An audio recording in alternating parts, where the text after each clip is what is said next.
What's up there, guys? This is Rick. Thanks for tuning in. You're watching Fanfare for the Conscious, and in the video today, my powwow with Neil Sanders. Let's dive in.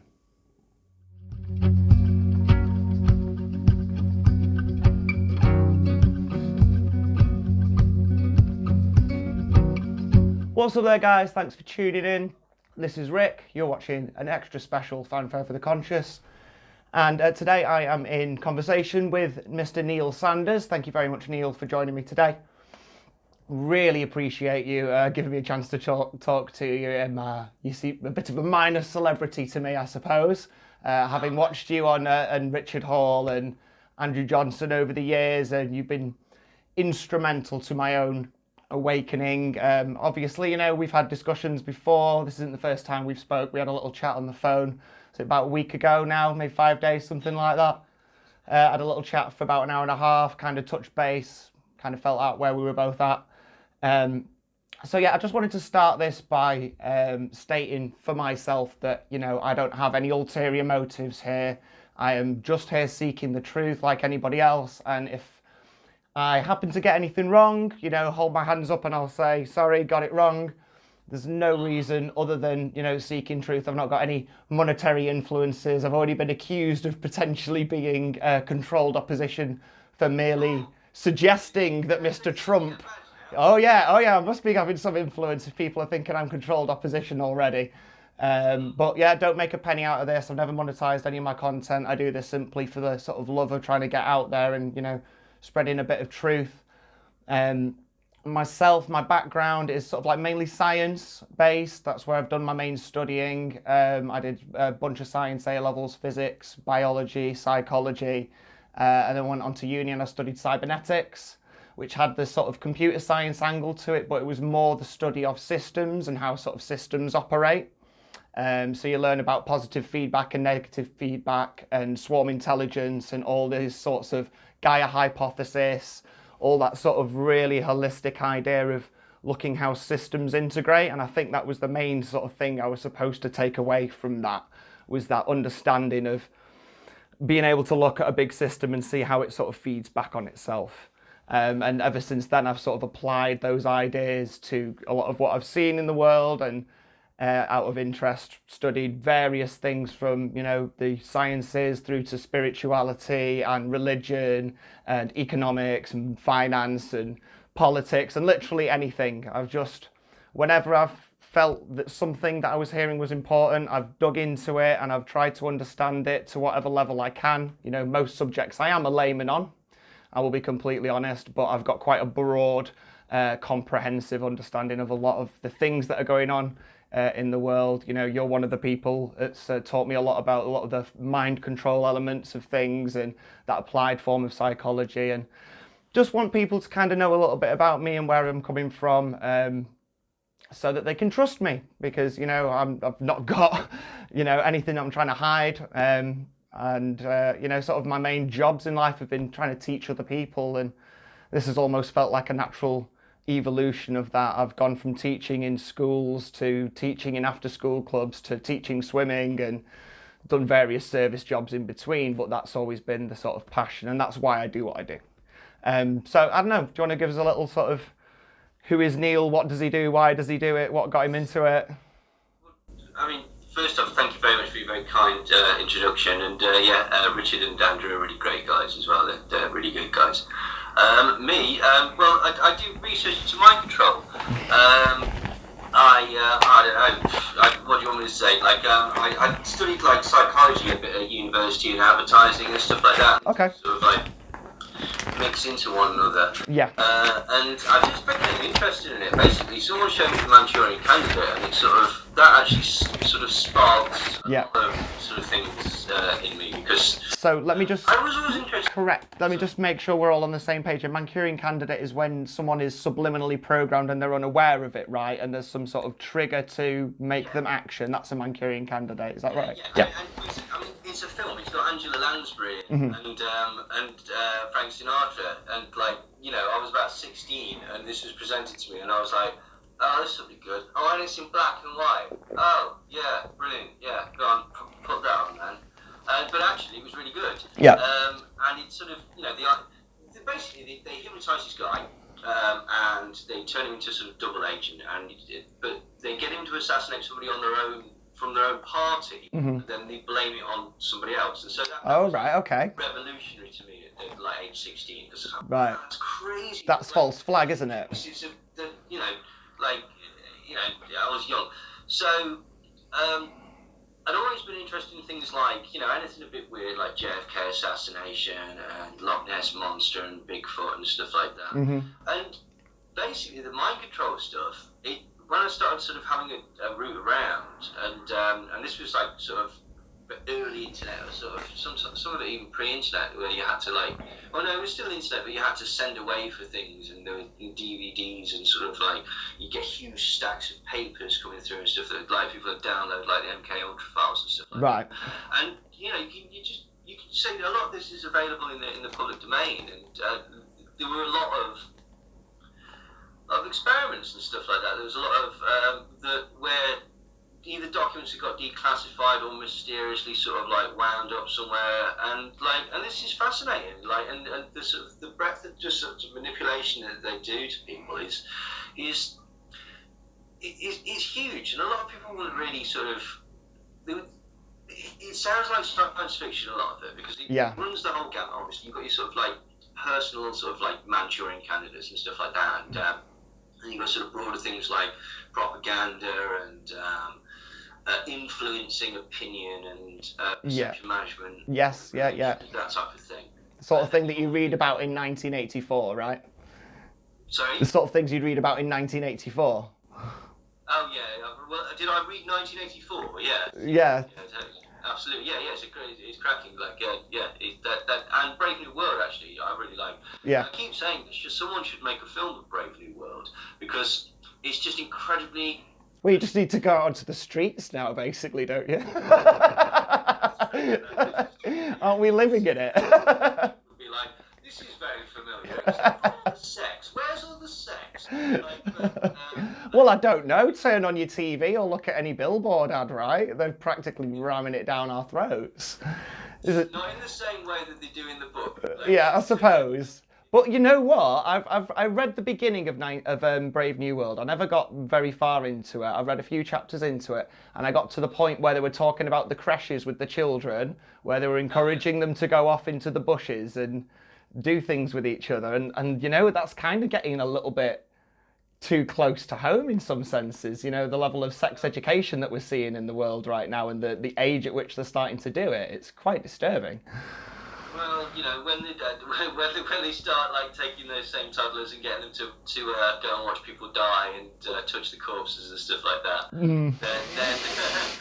then we'll start to really, really panic. But these parallels, particularly sort of as you say, that aspect, and the free and the use of medication, the sort of normalisation of basically, and that's one of the big things. It's a sort of what's the phrase? A sort of a chemical. There's a sort of chemical control. Yes. Not like a cautious. Like it's more sort of like controlling people's emotions and making people sort of blissfully happy. Yeah. A lot of the time in the book, and chemically engineered compliance, right? Yeah, well, this is the point, it's not dissimilar to the thing, but it's just... Didn't Goebbels say something about that?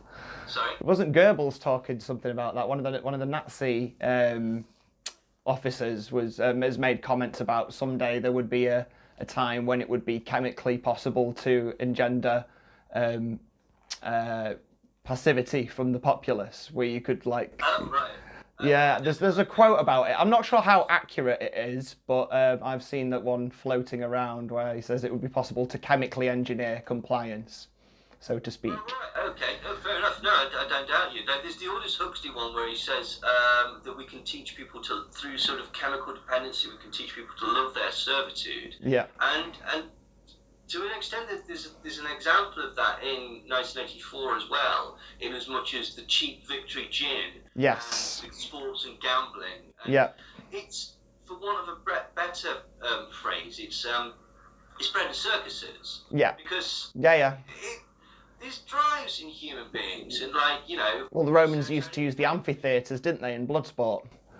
Yeah, quite. You know, it's keep the public happy through whatever means, and usually the means are either production of serotonin or production of dopamine. You know, sort of pleasure response. Yeah. And this is why people, you know, gamble. This is why people overeat. This is why people drink, and this is why people take drugs, because you get this chemical pleasure response in your brain, and depending on what type of thing you're doing is dependent on the chemical that you get. But the point is that that's the basic function of humans. You know, you need to eat, sleep, and you need pleasure. And if you can control those aspects of people to a degree, and just sort of, again, you know, normalised through civilization, like you get up at whatever time, you go to work at this time or whatever, in the time when you're not at work because you're basically struggling to pay for your bills and stop your family from starving to death, then basically, you know, somebody who's given pleasure is docile. I mean, you can look at the sort of like the rat experiments and stuff that people like James Olds did, and basically rats, they'll forego food. Yeah, this was the one with the orgasm button, wasn't it? Sorry? This was the experiment with the orgasm button, basally, that they had, and they found that they would press it until they died, wouldn't they? Yeah, he had a button that essentially, it caused him to have the sensation of an orgasm, and like he had to have it was a sort of brain chip that was sort of bypassing his systems in order to give him the ultimate pleasure. And after about an hour, it had to be like forcibly removed from him because he was overusing it. but again, like I say, with the rats, basically, in a similar sort of experiment, they starved to death. Yeah. Because they just kept pressing the button and pressing the button and pressing the button.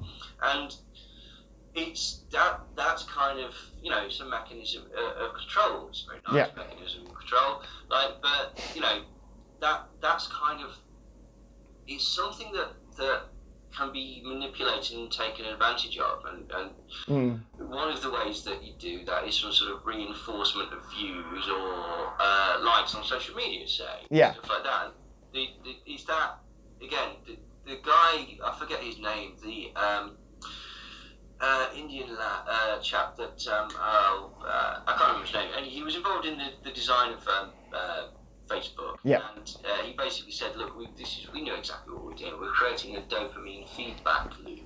So, you know, you're just reinforcing your own views because it you get that reward, and your reward sensors or whatever in your brain, they just go crazy because, you know, like, and it's like, and it's saying it does it, like, you know, it affects you. It's the same. It's kind of the same as someone pays you a compliment, or like, you know, shows some affection to you or whatever. You get that. You get a chemical response in your brain. And so this is what they hope to induce through through lots of things, like as you say, through sports, through amphitheatres, or whatever. In the past, but certainly through social media at the moment. Okay, so I mean, let's try and quickly sort of truck on with the idea of this interview, because I do want to eventually get on to just discussing our ideas regarding the coronavirus incident, and, you know, trying to sort of make this topical. I want to quickly kind of just sort of get an idea of how you understand the world to work. So, I mean, what do you think? Do you think there's like a chain of hierarchy with, you know, certain people at the top, and then governments and corporations and all sorts of other entities underneath? What's your sort of general take on this system in as few words as possible? I know that's a big ask. It's far more chaotic than that. Yeah. It's far more chaotic than that, and that's what's really terrifying, is that it's not as straightforward as saying Bill Gates is the bad guy, George Soros is the bad guy, Rockefeller's the bad guy, Trump's the bad guy. It really doesn't work like that. It doesn't mean that those people aren't doing bad things. Right. But the kind of ideas, to my mind, that there is an apparent and visible person right at the top, it's too simple. Like, it doesn't. No, I would not make that argument either. If I personally wouldn't make that argument either. I'm very much in the stance of the video that I put out the other day, where I was saying that there's some warring factions going on here, and they're all trying to wrest control. And my personal standpoint, I think the government are the bottom of the rung, barely above us, and they are literally. They're supposed to be acting as if there's one entity, when really there's a million different interests, all trying to elbow in, all trying to leverage this.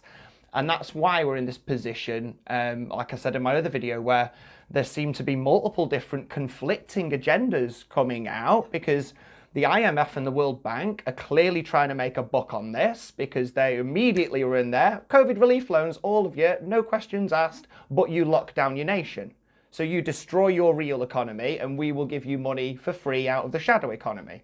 Then at the same time, you've got the big businesses that don't want to see that coming down, because they're the ones that need the workers to be out working. They need to be out grafting, because they can't sap money off people who aren't earning money for them, if that makes sense.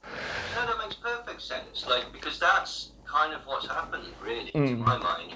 And I'm kind of skipping ahead, but like basically in regards to the current crisis, that's why it's complicated, and that's why there seems to be no one clear through line. Because as you quite rightly say, you've got different competing people who've got different interests. Now there might be one sort of broader sort of idea behind it, which is what, screw the little man. That's probably which is screw the little man, isn't it? Well, it's always screw the little man.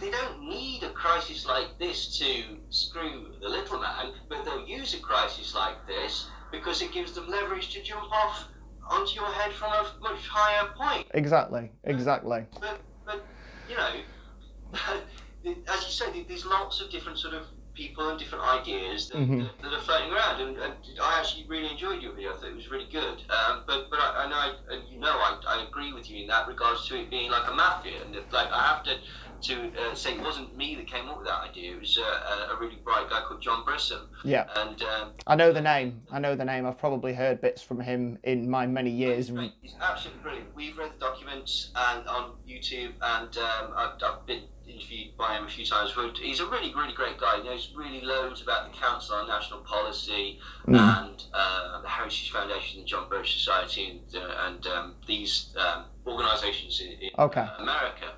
But he's what's really, really great about John. He's actually he's conservative Christian, and he actually voted for Trump in 2016, and since then has come to realise that I was sort of right pig in a poke with that one. Yeah, but we've all done it. You know, I got sucked in once by the Liberal Democrats and thought, you know what, maybe if I give these little guys a chance, they might actually do something. And the moment they did, the Liberal Party went with the Conservative Party, which was kind of like, as far as I'm concerned, that is a middle finger up to all of your voters, because most of your voters have come from the Labour Party. You don't believe the Labour Party are going to do him any good. Do you know what I mean? And that was my realisation, that they're all puppets, and there's no point appealing to these people, because they are idiots who have got no more clue about running a country than, you know, Bob down the road, really. Yes, you're exactly right. They're facilitators, right? The only way that you can kind of influence them is if public outrage is so much that they believe that they can get something out of it. Does that make sense? Yes. They'll follow a cause if basically it's... Oh, they'll stoke a cause if they think it can serve them, right? Yes, precisely, yeah. That's problem, reaction, solution, right? We want to implement this solution, so we will create that problem. We will tell you that you're enraged, because like you pointed out in one of your videos with Rich Hall so long ago, what should I be enraged about today? What are the media telling me that I'm angry about? You know, they'll get headlines like fury over immigrants crossing the channel in dinghies, and they won't mention who's furious. It's not Bob down the road saying I'm furious about this. It's this ethereal people are outraged about it, right? And then everybody else feels like, oh, well, if the whole country's outraged, I should be outraged. Yeah. It's exactly how polls work, man. Like, you put something out there, and it just needs to be repeated about 4 times before it becomes like a truism in the general public's mind. Yeah. You repeat a lie long enough and it becomes the truth, right? Yeah, exactly. Or at least it becomes like to the point where it becomes, you can make stuff that's completely not legitimate at all.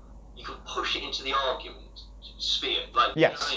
By as you say, repeating it and repeating it and repeating it until it has the air of legitimacy. Yeah. Because people go, oh, that's stupid. Oh, that's stupid. Oh, that's stupid. I'm hearing this a lot, Maybe there's something to this. Yeah. And then, that this is where it goes. And again, that's not a new thing. That's not something that I've figured out. That's been going on for hundreds of years, right? Hundreds of years. No.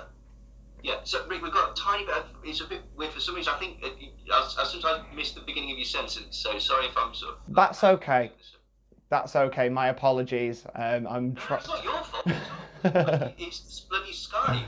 But it's just in case I'm staring at you like a dog who's been shown a card trick. No, that's fine. Right. Okay. So I think in general we can, sort of agree. Let's kind of paint a landscape here. For a point that which we can jump off on, because if we're going to sort of discuss with any idea of exploring things and having, discourse where we disagree, we need to have an agreed landscape on which we're both standing, right? So there is groups of people with fingers in many pies, and they're pulling strings of various people like puppets, all trying to serve their own agendas. Yeah? Yeah, absolutely. Okay, right. So if we can accept that in as broader strokes as possible, without going into the nitty-gritty and trying to spell out all the individual connections, we can bring them up as they come. What I want to first talk about is who do you think the big players in influencing everything that has gone on with this coronavirus specifically are, and why do you think those are the people who are really having big influences? Because I've got a handful. I'm not sure how to connect them up. So I'm looking at Bill Gates for a start. He's obviously got some. I've just been looking into where his money from his Bill and Melinda Gates Foundation has been going over the last 10 years, and he has clearly got an interest in the pharmaceutical industry, in the vaccines industry, and he has got a vested interest to try and swing this whole thing in whatever direction he wants, right? He's got a vested interest to try and do that because he stands to make a lot of money out of this. Now, he's painted these payments as donations and himself as a philanthropist, but as far as I'm concerned, the man is a psychopath. He has no regard for human beings, and a bribe by any other name is still a bribe, right? You can call it a wage, you can call it, a donation, you can call it whatever you like, but if you're giving that money in order to gain influence, which I believe he is, because I think that's what he's trying to achieve, is trying to get into this new market of, vaccines and things. I think he's just got too much money in it to not be considered as a factor, right? So he's number one that I'm looking at. Other entities I'm looking at who I'm really concerned about is this SAGE group, whoever they are. I've not personally looked into that. Maybe you can enlighten me a little bit more. They seem to be some sort of think tank. That SAGE, because the government's ignoring every single piece of advice that comes from SAGE. Right. I think SAGE is actually that. SAGE is just a collection of scientists who are giving their opinion on how to run. Could I just say, when we're talking about the virus, and people, the influence to the virus, or is it, what are we talking about? I mean, influence over the situation as a whole. Sorry, I lost the beginning of that sentence. I mean, influence over the situation as whole. I'm not saying that he's engineered a virus or anything like that. I'm not trying to make any claims. But he quite clearly wants to create a vaccine for this and push it out on everybody. He's stated that as being his goal very openly in public. I want to make a vaccine and sell it to you all. And I know he's given money to Fauci. That's been, that's on on paper, he's given money to Fauci, he's given money to the WHO, he's given money to the CDC, he's given money to Imperial College. If you look on the Bill and Melinda Gates website, it's all there. Like, you can go through the history and see where he's bought influence, so to speak. You can see where he's bought influence, so to speak, or where there was certainly the potential to buy influence. Like, it's like we said the other day, man. Like, I think he's just got a god complex in as much as basically he's almost like, have you read Watchmen? Not the comic Watchmen. Yeah. I've seen the film adaptation, but I didn't read the comic. No. All right, fine. You know the Ozymandias character in it? Yeah. Cleverest man alive. He wants to be that. Right. Like, do you know what I mean? He's got this god complex. You're dead right. He's trying to influence institutions and organisations, if only by basically, being there. You can't ignore that. You're absolutely right. You cannot ignore that amount of money. It curries favour in ways. Yeah. And even if it's not explicitly stated, it's one of these things between the lines where if you want more money from me, then you better be my friend, isn't it? That's the kind of unwritten rules that when that sort of money is being handed out, no one's handing that sort of money out for free, are they really? They're after something. Especially these people who are arguably psychopaths. Well, I mean, it doesn't necessarily mean that they're going to say, you do this. No. It's more likely that they would do something where basically, like, wouldn't be good practice. It allows them to absorb things. It's like you said, it's like this sort of Starbucks thing. He's franchising and franchising and franchising, so that whatever his idea is, it doesn't necessarily get impinged by this, because if they're coming out with, sort of, say, rival product or rival school of thought or whatever, he can absorb it or potentially direct it, yes, funneling things like that. So that's the influence. It's slightly different from creating it. Like like say like the CIA. Okay. Yeah. The CIA through say like places like USA and stuff like that. They will create think tanks in say South America. Okay, to influence public opinion and stuff like that. Right. Okay. This isn't that. This is like the Council on Foreign Relations and groups like that. Yeah. Yeah, exactly. Right. This is influencing already existing organisations. Now, that doesn't mean by any stretch of the imagination that there's any less potential for corruption and stuff like that. But it's a slightly more sort of bracketed thing. And in many ways, that's kind of more difficult to, because that's where you get into potentially the sort of brown envelopes and things like that. Well, this is it as well. If those are his public donations, if those are the things he's willing to admit to, what is he passing under the table in a brown envelope to one of the CEOs or, board members or whatever? Yeah, completely realistic proposal there. Yeah. Absolutely. And yeah, I think you're right. I think you're totally right. I think he's a businessman. We were saying this before because he doesn't strike me as... People kept putting around that meme, right, that said, if he gets this vaccine, he's going to charge whatever for it, and blah, blah, blah. And that's like 20 billion quid, 40 billion quid. And it's like, what's Bill Gates going to do with 40 billion quid? Stick it with the other 200 billion. Sorry, I'm trying not to swear. That's all right. I don't mind my content having the odd curse word in it.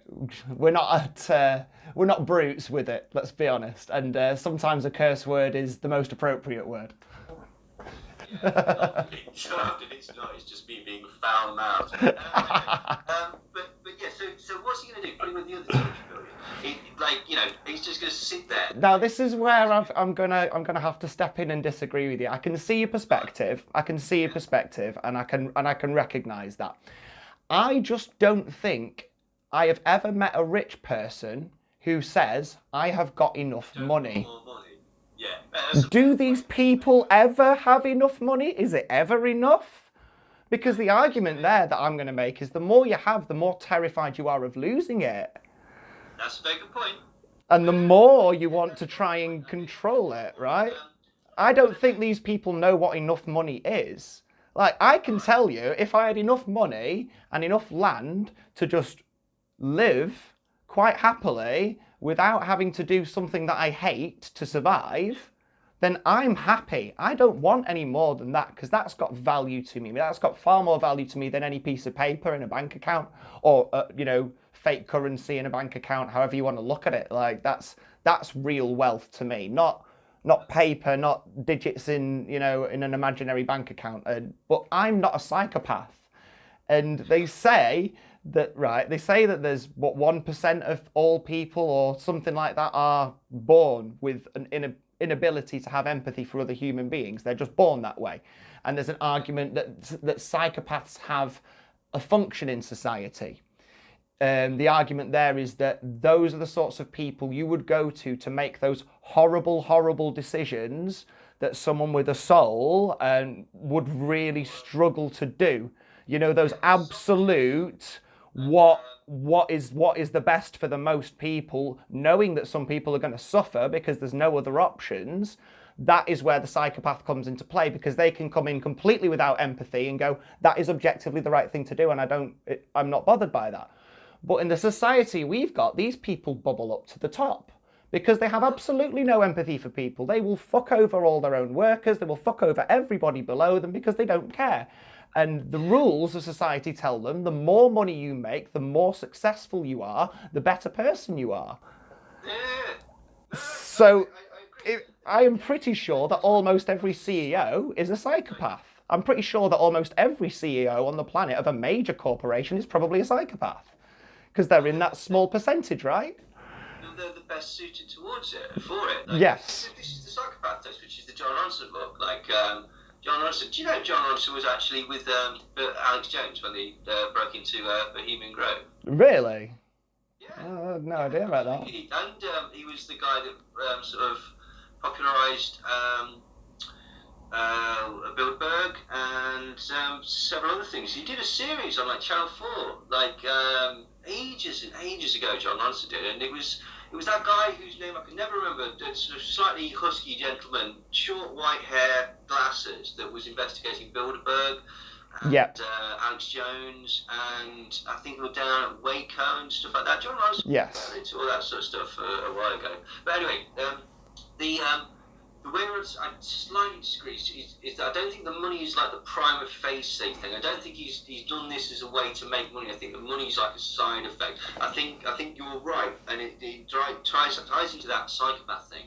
He wants his name to echo through the ages, and it's interesting because that in Watchmen at the end, what Ozymandias does to bring peace to the world is, depending on whether you read the book or you watch the film, but in the book he makes a giant squid come down and kill loads of people, like millions and millions of people from space. Yeah, no, he's better than it sounds.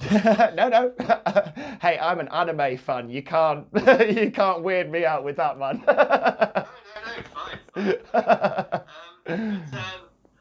But yeah, so the point is that he makes this ultra logical decision to kill loads of people in order to let loads of other people survive. And it's interesting because it's like, I made the Ozymandias connection earlier. Yeah. But yeah, I can totally see that Bill Gates wants to just wants to be he wants to be, for want of a better phrase, he wants to be a god in flesh. Like, you know what I mean? Yeah. No, I can buy that. I can definitely get on board with that.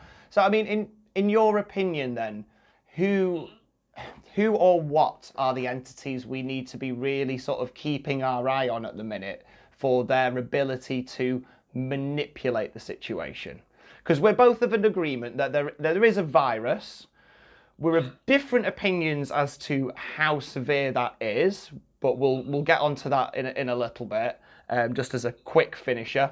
But who are the entities you really think we need to be sort of keeping our eye on with regards to their ability to manipulate things? I mean, do you trust the CDC and the WHO? Is it a case of there's some truth in there mixed with lies and misrepresentation? Organisation, the WHO is an international advisory body. This is a bit the thing that's kind of like people don't think the WHO doesn't actually have any power as No. such. They're an advisory body, so governments take what they say on board, or they don't take it on board. They're pitched as an authority, aren't they? Though, rather than having actual power, they have authority in terms of they're supposed to be the people with the most information on what's going on, right? Yeah, I mean, again, it depends on what angle you come at this from, because basically I think that the people who are most dangerous to you and I, in a sense of, say, legislation or whatever, is obviously local government who don't know what the hell they're doing, and, like, you know, national government who don't know what the hell they're doing, and are just guessing with this, and might do a lockdown here, and might do a lockdown here, and might tell this place, and it's, you know, incoherent messaging that's either going to knacker up your health, or alternatively knacker up your social life, your actual existence, and your work. Yeah. Because you know, it's not just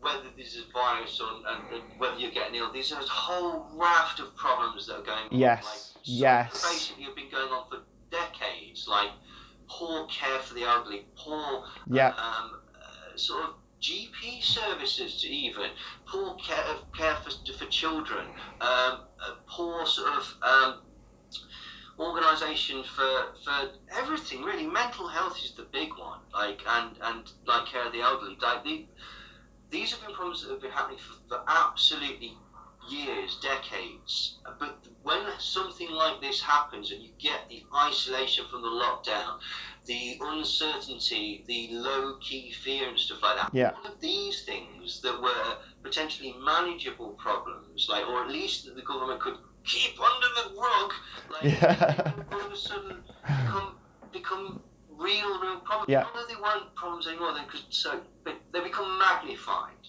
Mm-hmm.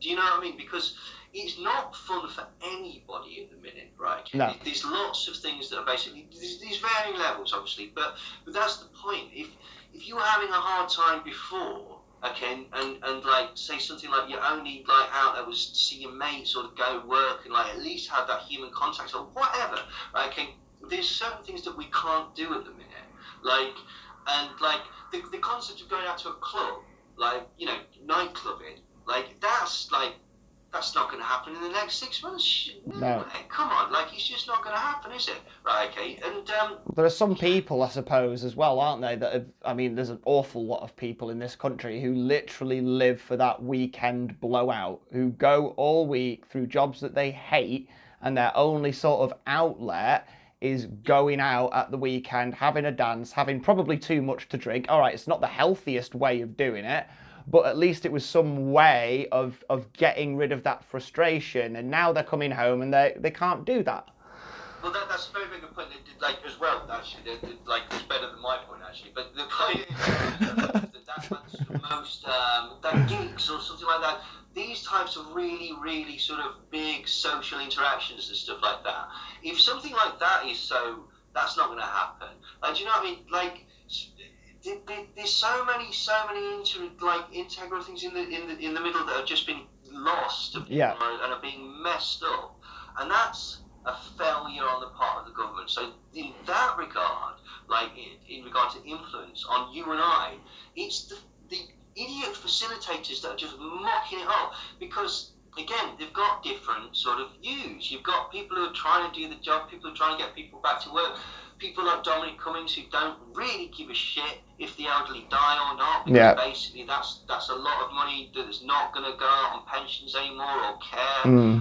You've also got a dangerous element, right, that is spreading this sort of virus don't exist crap, right, and a lot of the misinformation, and weirdly, right, okay, it's all tied to like pro-conservative, pro-Brexit, pro-Trump kind of QAnon-y type things. You could tie back, this ties back to things like Turning Point UK, which is Coke Industries, and the Heritage Foundation, and Betsy DeVos. I mean, like, for example, like the anti-lockdown protests in America were financed and set up by Americans for Prosperity, which is Coke Industries, Betsy DeVos, who is the Heritage Foundation and Coke, and the Heritage Foundation themselves. And it was pitted as against the deep state, against the government, right? Okay, Heritage Foundation, right? They're CIA, try not to swear, they're CIA financed, right? They're set up by the CIA. They help with CIA operations to try coups. Like the recent attempted coup in Venezuela, that was Heritage Foundation, right? Okay, these people are not interested in your health, right? So why are these people, the very elites, the very deep state that actually got Trump into power, but he pretends to be fighting against? The think tank that Trump had to audition in front of, they allowed him to be the presidential candidate. Why are these people doing this? And it's dead straightforward. They don't want their business, as you said earlier. There are elements of these of society that just don't want anything to stop because they don't want to have to put their hand in their pocket. Yeah. You know, all those problems, every single problem that's come out of the lockdown, like care for the mentally ill, making sure that just the general population is all right, fitness, health, talking about boosting your immune system, making sure that people's jobs and welfare and benefits are completely safe, making sure that small businesses don't have to go under, making sure that venues have got a continuation. All of this, you know what we could have done? We could have taken that £20 billion that we subsidise the oil companies with every year that just goes to their profits, and we could have gone, you're not having that this year, like, that's going to be redistributed to help the people. Okay? Or they could have said, you know, all you people who've got offshore bank accounts, no, not anymore. If you have an offshore bank account, you can't trade in this country. Or they could have said, Google, Amazon, or any of the innumerable large corporations pay tax. Pay tax, and they could have solved every single problem, right? The list of these companies that have got offshore like HQs and are registered as non-domicile and don't pay any tax in this country, and they've literally just got an office over there, some of them. They're doing all their business over here, but their head office is in Ireland, for example, if you're Google, or France, if you're Cafe Nero. Yeah, it's disgusting, and they let them get away with it. But I mean, I think we're facing an even more fundamental problem than that, and that is that our own currency isn't even under control of our government. Our own currency, the British pound, is lent to us by these, you know, these entities like the IMF and the World Bank. And as long as these guys can just magic the money out of nothing, loan it to a broke economy, and then expect more money out of that economy than they injected into it, then we're in this never-ending, endless cycle of debt, and it's never going to be repaid, right? Yeah, well, that's their grift on it, isn't it? And, you know, what's better for...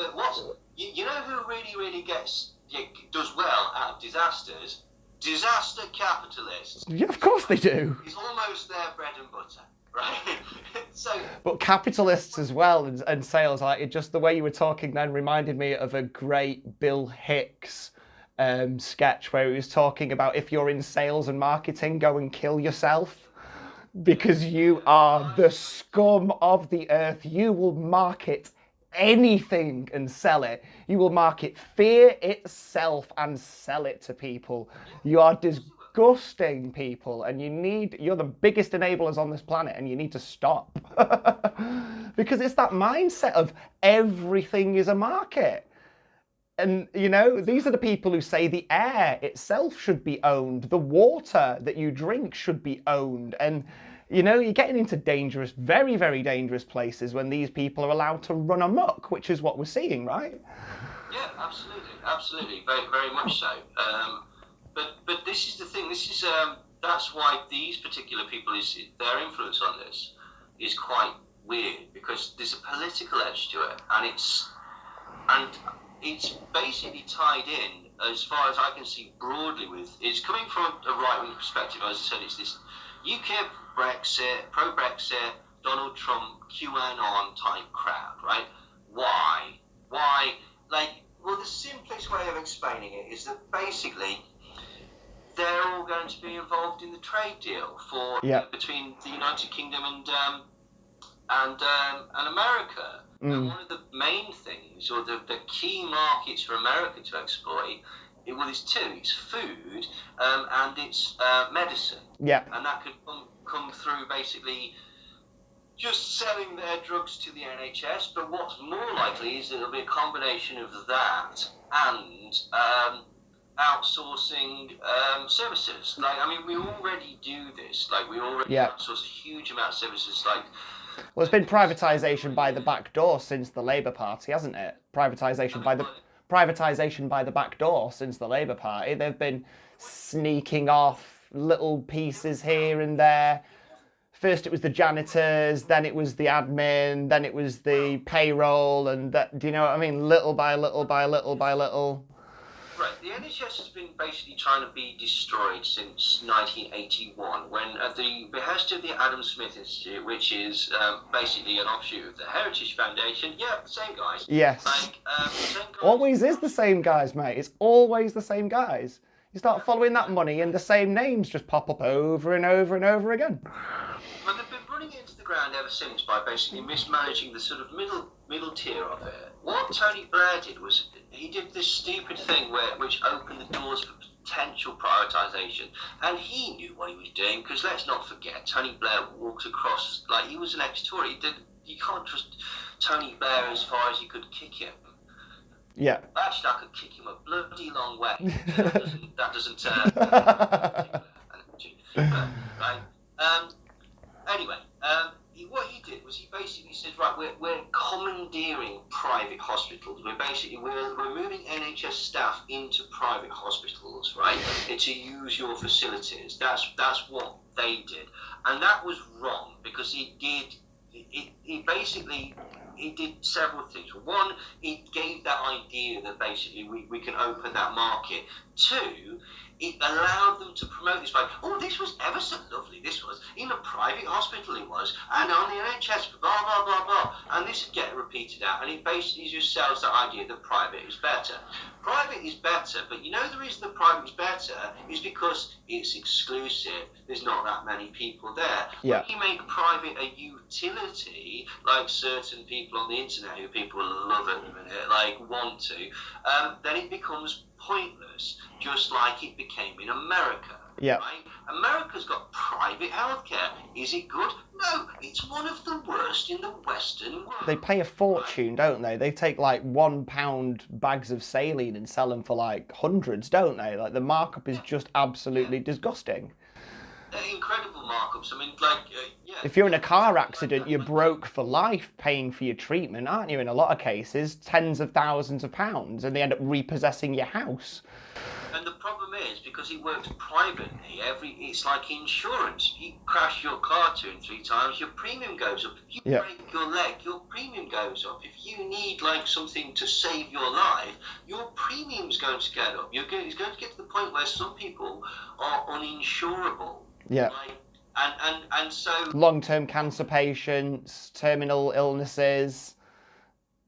Do you know what I mean? Exactly. And this is essentially what has been the plan, or is the hope of these organisations. And then I say it was, I forget the exact timeline, but basically they started sort of off like, if we just have private companies to take on board this to help the NHS and do this and blah, blah, blah. And then the free-for-all came with, I forget which Tory ministry it was, but basically, it's been going steadily downhill since essentially Tony Blair just opened it up to the point where it could be sort of completely exploited. Yeah. And again, it was bizarrely Thatcherite in the methodology of how it was achieved, and the people that you've got in power now think that Thatcher's a god.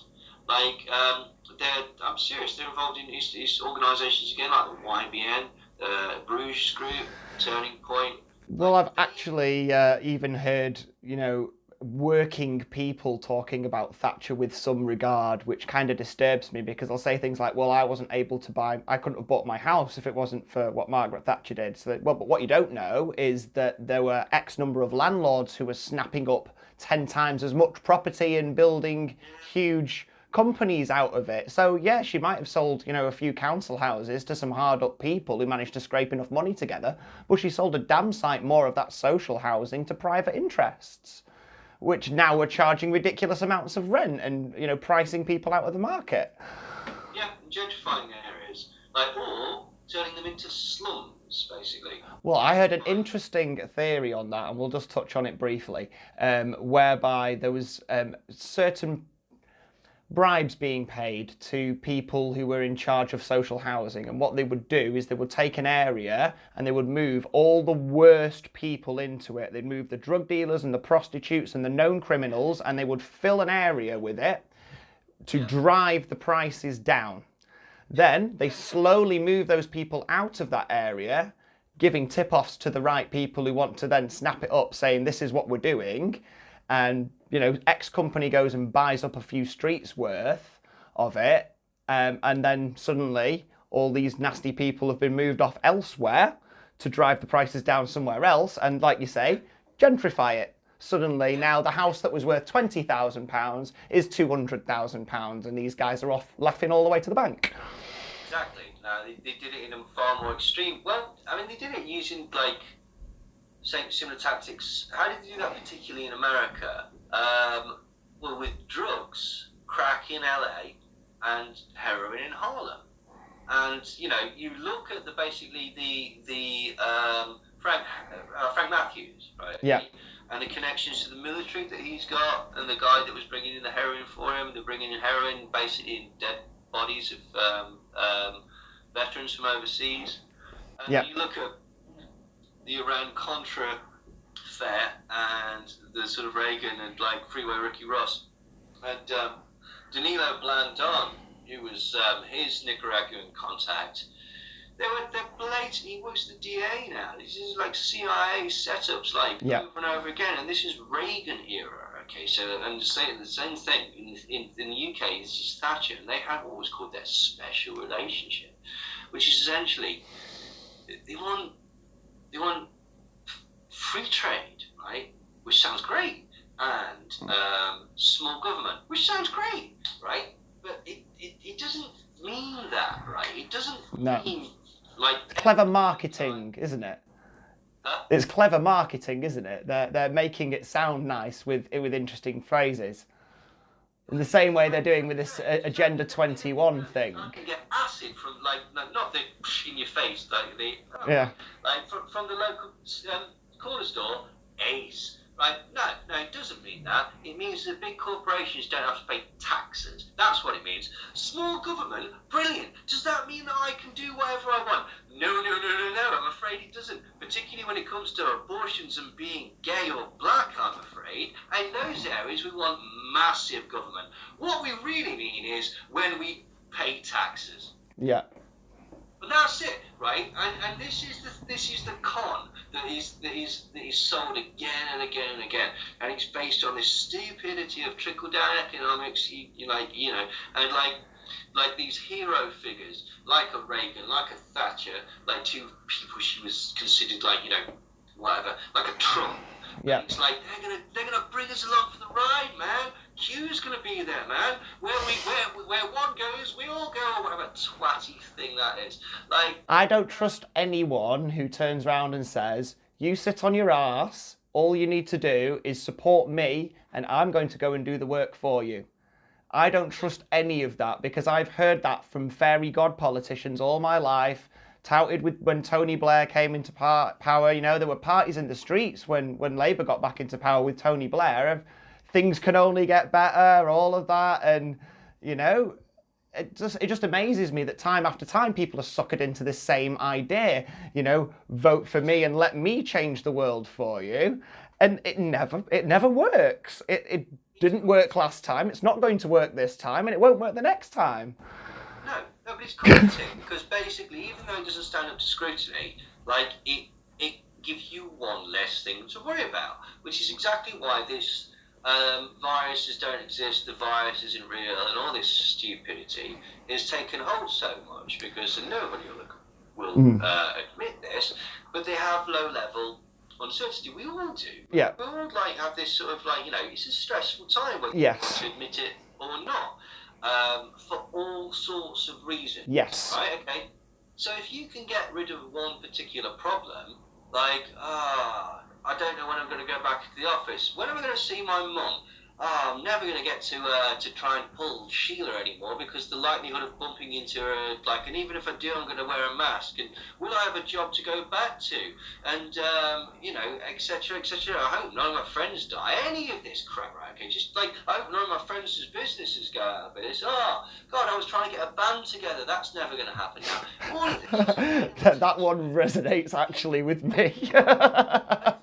I feel your pain, brother. Because the music industry particularly has really, really suffered here because a lot of particularly small bands who've literally only made, you know, barely enough to keep themselves going by doing little gigs down the pub and you know, going every weekend, sometimes doing 2 or 3 gigs just to try and keep themselves going as a band. They've just, you know, totally gone under the bus, haven't they? The music industry has been utterly obliterated by this. You know, we have got no idea as a band when we can ever think about getting a first gig. Do you know what I mean? Because there seems to be no end game with this coronavirus. The goalposts just keep getting moved every time it's reassessed. The goalposts have been moved again. What was it originally? 2 weeks to flatten the curve and protect the NHS. That became then 3 months. And like, where does it stop now? When do we agree to come out of lockdown? Is it when there's no cases? With 0 cases? Is that what you want? Because I don't think that's no, not you personally, but you know, the government, like whatever their plan is, the people at the top, you know, there don't seem to be any stated end game for this, and that is what I find particularly disturbing, and that's why I'm sort of feeling even more. The longer this goes on, the more vindicated I feel in my decision to refuse to go back to work into this sort of situation where we're getting more of our liberties taken away, and where I've agreed with myself that I'm not going to allow that to happen because, I don't know, I've read enough history to see where these baby steps are going, and I've seen enough of what the government have done, which is take any opportunity to take more of our liberties away. You know, we saw it with... Sunshines, totally. And again, this is why, just to sort of finish my previous point, is why people are settling on these things like viruses don't exist. Because if you can get rid of one stress factor, day's easier, right? Some bloke on the internet told me viruses don't exist. Well, that's one less thing to worry about, isn't it?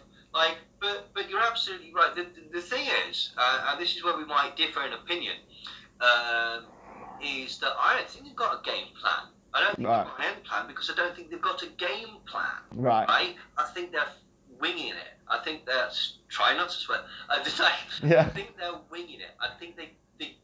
My personal take on it is the virus got released from the Wuhan lab in October. Yes, I'm glad you've covered that because I wanted you to bring that up because that's something that people aren't really talking about. People seem to think that it arrived in sort of early this year. No, it was around since October, and there's, you know, significant evidence of that. Please go into details on the evidence that you've found about that. Well, it wasn't me that found it. It was a chap called Kevin McCann, PhD, who's ever so good on YouTube that people should check out, particularly in reference to coronavirus. Basically, the Wuhan lab, through sort of available phone data, what it appears is that for a period in October, there was no phone blips in a sort of cordoned off area around the laboratory. And then on certain dates, there was like 1 or 2 that seemed to be moving into the laboratory, perhaps to check something, and then coming out. And again, it is speculative. It's by no means proof, but something weird happened at that laboratory, or the phone data seems to indicate that something weird happened at that laboratory. And bearing in mind that they make coronaviruses, and what they're doing is called gain of function. They're mucking about with viruses and diseases in there, right? Not necessarily for bioweapons as such. They use it for sort of for experiments to sort of find out how these things work, and to sort of it's kind of like this sort of breeding really dangerous stuff in a laboratory setting, so that they can figure out how to fight against that. So if something happens in the real world, I think that's the idea. Anyway, like I can totally get on board with this idea of it being an engineered thing. It actually occurred to me today when I was writing up the notes that I'm using to prompt me and keep us vaguely in the right direction. I've not done so good with it so far, but we, like you mentioned before I started recording, we will look and do another one of these chats in the future. I think I've found it quite useful, and we seem to have a good rapport between us, so I think it'd be useful.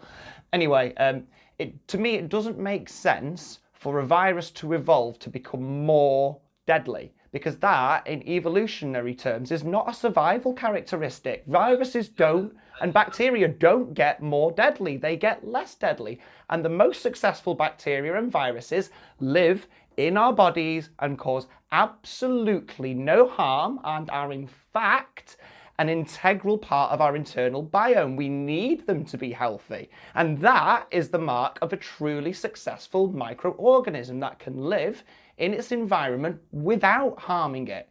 So it doesn't make sense for a virus to get more deadly. It's not a survival characteristic. No, obviously, because the point that you're making is that when people express symptoms, for example, basically start to actually get what we would describe as ill. Yeah. Like when you start to, get the thing, that's not the virus. That's No. when the virus has been discovered. It's almost like the fight that kicks off when you find the Albanians in the back of your van, or whatever. Yeah. And there's an element of those being part of the transmission process as well, which is why less deadly and less harmful symptoms are more prevalent. Like, people cough and sneeze over all sorts of minor ailments which aren't actually causing them any significant harm in the long term. I mean, how many times you've had a cold where you've just been a little bit sniffly and whatever for a few days? And, that is one of the main transmission mechanisms, isn't it? It's coughing and sneezing. That's how it gets out of your body and is then transferred to something else. But it doesn't want to kill you. Well, it kills you. I mean, the virus itself, the virus turns into the disease. The virus is SARS-CoV-2. It turns into this disease named Covid-19. Now, the disease itself doesn't actually kill you. No. It's an immune suppressant. Because it's novel, because it's so new, what happens essentially is it hides, as you quite rightly said.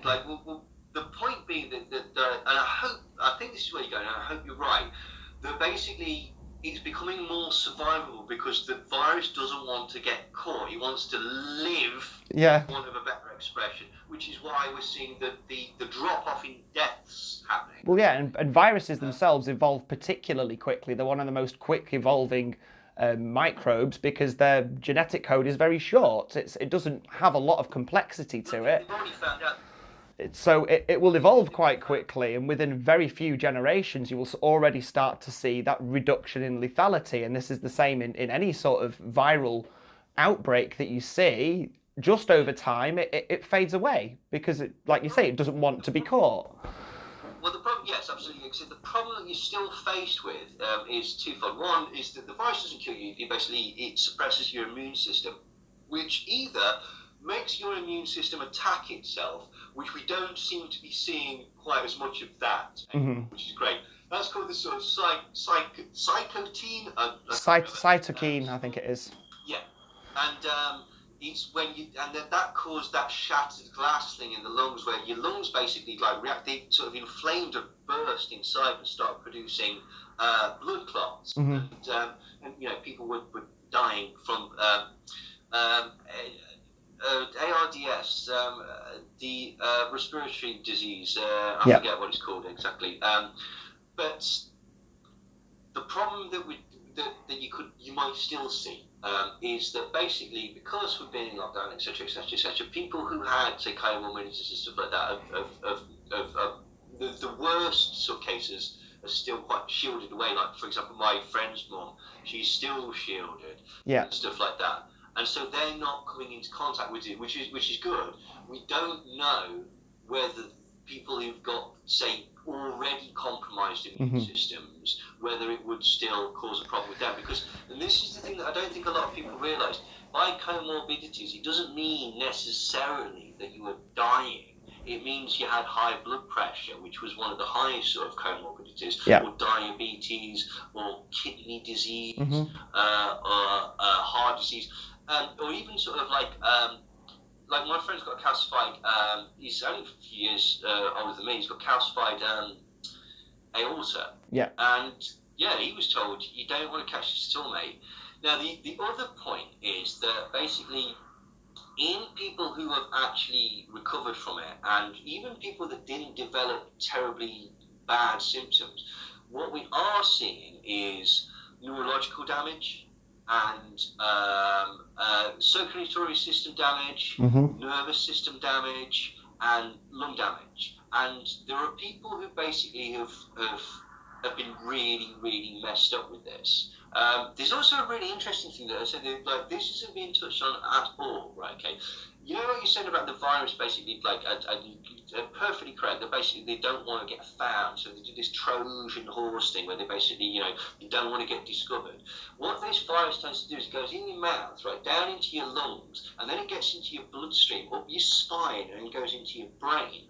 And what they've actually started to see is that basically it kind of is affecting people in a bit like a sort of Tourette's way. And this is, again, Kevin McCann is brilliant at this because he's a neurosurgeon, a neuro doctor that his field is French. I don't know his exact title. I don't wish to get it wrong and besmirch him because he's very, very good. And he's noticed like this sort of Tourette's thing where people, you see like people have been spitting, licking things and stuff like that, and that's almost like a sort of Tourette's tip. Now here's a weird thing about it, right? Okay, that basically, as you say, this virus, what it's doing now is it's not killing people. But you know what we're seeing, and this might be a product of the lockdown, or it might be the product of people like getting mad and bored and stuff like that. But we're seeing people acting nuts, right? Okay, we're seeing people acting nuts at riots and stuff like that, and acting in ways, a lot of aggression from police and stuff like that, and acting in ways that perhaps aren't normal. And a lot of people have put this down to social tension and stuff like that. It could well be that. But you know what it could be as well? It could be that that's how the virus spreads. Possibly. Because, you get into a fight, and you don't know you've got it because you're asymptomatic. You're spitting on this other guy and you're spreading it. Yeah. That. So sort of a rabies style method of, it's like a rabies-like method of infection. But I was thinking more like it's not sort of a million miles away from, and I know this sounds hysterical, and I'm not being 100% serious, I'm just like, but it's like, sort of like... The truth is stranger than fiction, my friend. Do you know what I mean? Because well, it's interesting that you should... Go on, you go first. So, with this virus, which is probably sort of lab-made or tinkered with or whatever, there's now, because we know that there's different strains of it, but this particular strain perhaps has got to the point where it's undetectable and you're spreading it, but who knows what long-term damage you might be causing. Like, that is a concern, right? It's not, again, this is the annoying thing about this. I must say, just before you carry on, I am on the fence with asymptomatic spread myself, just with my understanding of what's been put out. I noticed when I was looking into some of the claims that asymptomatic spread has been demonstrated, what I looked at, it was the experimental evidence was weak, very, very weak, as in you were talking literally a handful in track and trace samples where there was asymptomatic spread. And it's hard to differentiate between asymptomatic and mildly symptomatic. You might not, identify something as being a serious cough, but you've got a little something that keeps bugging you before you're even aware of it, yeah? And what they're basing it on is on a computer model that they made. No, that's not true, right? What that is to do with that silly fucking woman that came out on The Who that mixed up the terms asymptomatic and pre-symptomatic. She decided to say that in her study was that anyone who was asymptomatic was basically somebody who would never never develop symptoms. Right. Even still, the study that she concluded didn't actually say what that said. Like, the asymptomatic spread is pretty clear, particularly among children. Like, there definitely is a thing with asymptomatic spread. It's just a thing. And only, like, people say, like, there's lots of bollocks that's talked to them. Like, Right. what diseases do you have where you don't know you've got symptoms? What diseases, what pandemic could we possibly have where people don't know that they're ill? Mm-hmm. HIV. Yeah. And any other type of virus like that. Because, as you said, that's how viruses work. They don't want you to know that they're there. They're hiding. Like, so, I mean, I've seen the examples of asymptomatic spread in my village. Okay. A group of lads basically went into a pub and then went on a pub crawl. 3 of them had it, and now about 7, like, loads of people in my village who bumped into them in the pub have now got it, basically. So I've seen the examples of asymptomatic spread. It's happening, basically. So Okay. I don't understand why people would even think that was a thing, because that's how diseases spread.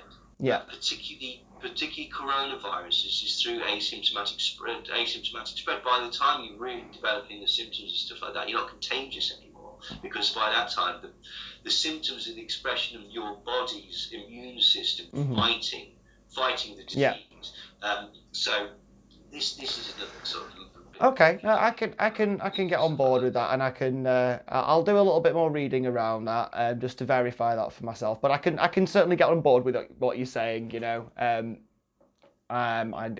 it's just one of these things where, again, so just to the point I was going to make before is that's what's so bloody annoying about this, Rick, right? Because it's totally manageable, it's totally controllable. There's no reason for so many people to die, either of the disease or the effects of the bad handling of the situation. Yeah. Be that people that didn't get treatment, be that people that basically were not given the level of care that was required, be that people who were too frightened to go to the hospital, yes. or were told not to do this, be that because basically they might risk spreading stuff, be that people that have killed themselves because they've lost their job, be that people that's killed themselves because their relationship's broken down, be that people that's killed themselves because of the loneliness and the uncertainty. These are all symptoms of the bad handling of the crisis. See, now is it deliberate mismanagement, or is it purely incompetence? And how many times I do keep, this is one thing that people like to parrot back at me when I talk about there being an actual conspiracy behind things. And a lot of people will say, why put a conspiracy where incompetence is a better explanation? And I kind of say, all right, in one instance, I will accept that. But how many times does someone have to be obviously incompetent and use that as an excuse before you turn around and say, no, I'm sorry, you are not incompetent, you are deliberately screwing this up. Guy bumps into you once in a pub by accident. You go, oh, that's all right, mate. Guy bumps into you again. Oh, he's a bit of an idiot, him, isn't he? Guy bumps into you 3rd time, 4th time, 5th time. You're turning around and going, right, come on, mate, what are you doing? You're clearly now doing this deliberately. This isn't no accident. You've done it too many times. Which blonde-haired politician made a career out of pretending that he was an inept, bumbling idiot, but an incredibly conniving Machiavellian bastard? The one who's sitting on the seat right now, right? There you go. Like, I mean, you said it, not me. Like, it was brilliant. They use incompetence as a means to disguise their true evil intent. Yeah. And I think that's very much what they've done. So here's the thing. I could well believe, and in my most cynical moments, I do believe that right, here's the thing, Rick, like, they knew what the fuck was going to happen when they allowed all those people who still had the disease but didn't need to be in hospital anymore, when they were moved into care homes. Right? Yeah. The care home system is, again, it's one of these things like mental health, right, where excuse me, didn't need much fucking about with to really, really upset the apple cart. Yeah. Okay? And again, you've got people like Dominic Cummings, and you've got people who, I think a lot of the mishandling of the crisis is so that later they can go, oh, the NHS buggered up, oh, the care homes buggered up, oh, the staff. All right, and this is why it's so dangerous, and I'm so vehemently opposed to people who spread that shit, that it was doctors and nurses and care home workers murdering patients, actively murdering them, right? Yeah. Either through basically letting them starve to death or you know, whatever, right, okay? Because the problem with that is that you're shifting the blame away from a political policy decision to an unfortunate accident that happened because a system was overwhelmed. Yes. Now, if there's any element of truth to that, it's simply that basically, if you could see that the system was going to be overwhelmed, I could see that the system was going to be overwhelmed, and we don't even work in that industry, okay? The people who made those policy decisions, they knew what was going to happen. Yes, right? It doesn't take a genius, does it, really? So, no, quite. And you've got people like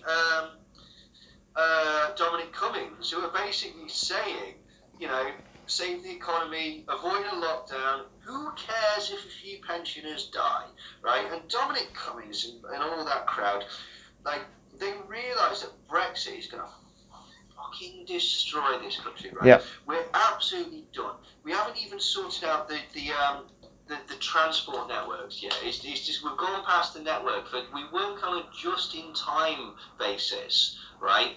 We don't have a mechanism anymore to trade with Europe or for them to trade with us, and we work on a just-in-time network, right? Yeah. So we're in a bloody mess. Right? I keep threatening to make this joke, and I'll do it now. It's basically the government are purposely fucking up the COVID response so that nobody realises how bad it is when Brexit comes.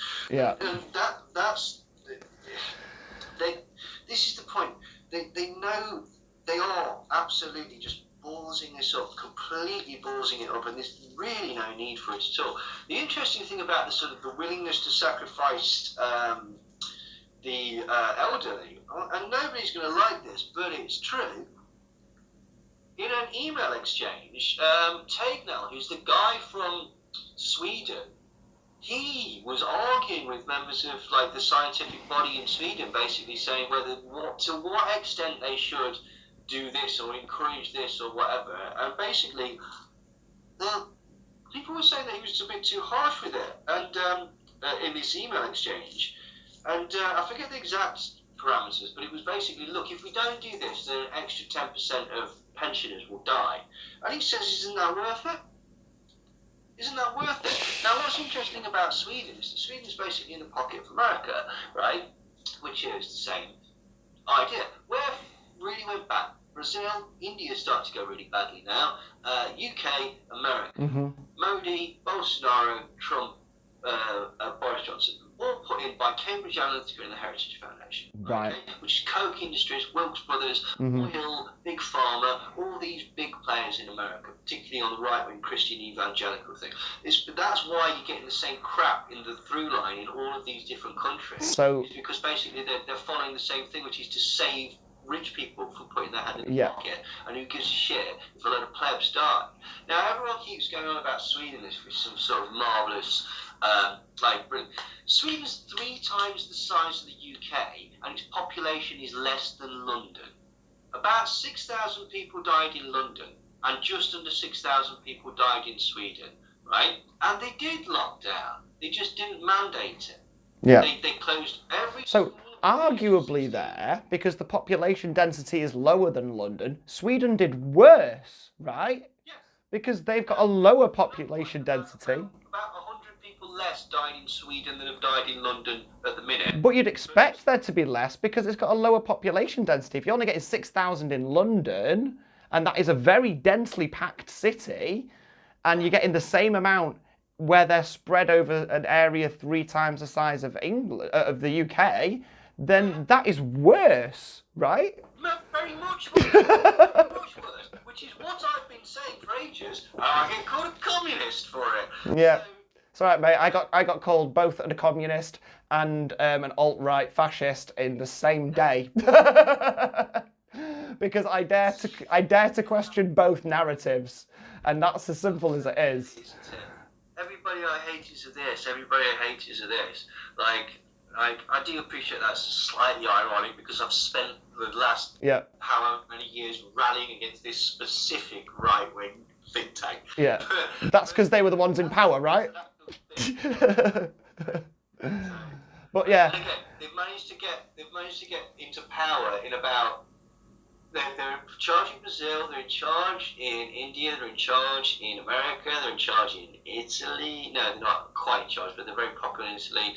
They're promoting Geert Wilders and Alice Liddell and Macron and all these people. And this network that's swelling, okay? And they also basically, they're promoting the old media. Anyone who's on Rebel Media, anyone who's on Rebel Radio, anyone who's on InfoWars, anybody who's on anything to do with Tommy Loren, Lauren Southern, or Kate Hopkins, or Charlie Kirk, or Candice Owens, or Ben Shapiro, Dave Rubin, or... Well, there's a lot of pressure in the alt media, isn't there? There's a lot of pressure in the alternative media against people like me and you, who are just trying to figure things out, to assign ourselves to that viewpoint. There's everybody wants to be part of a team, and... in the independent thought movement, isn't it? Yeah, well, that's it. And like, how many people are actually asking the really tough questions? What they call think tank, right? That's basically got a vested interest and knowledge of manipulation, maybe even through their data manipulation program, Cambridge Analytica.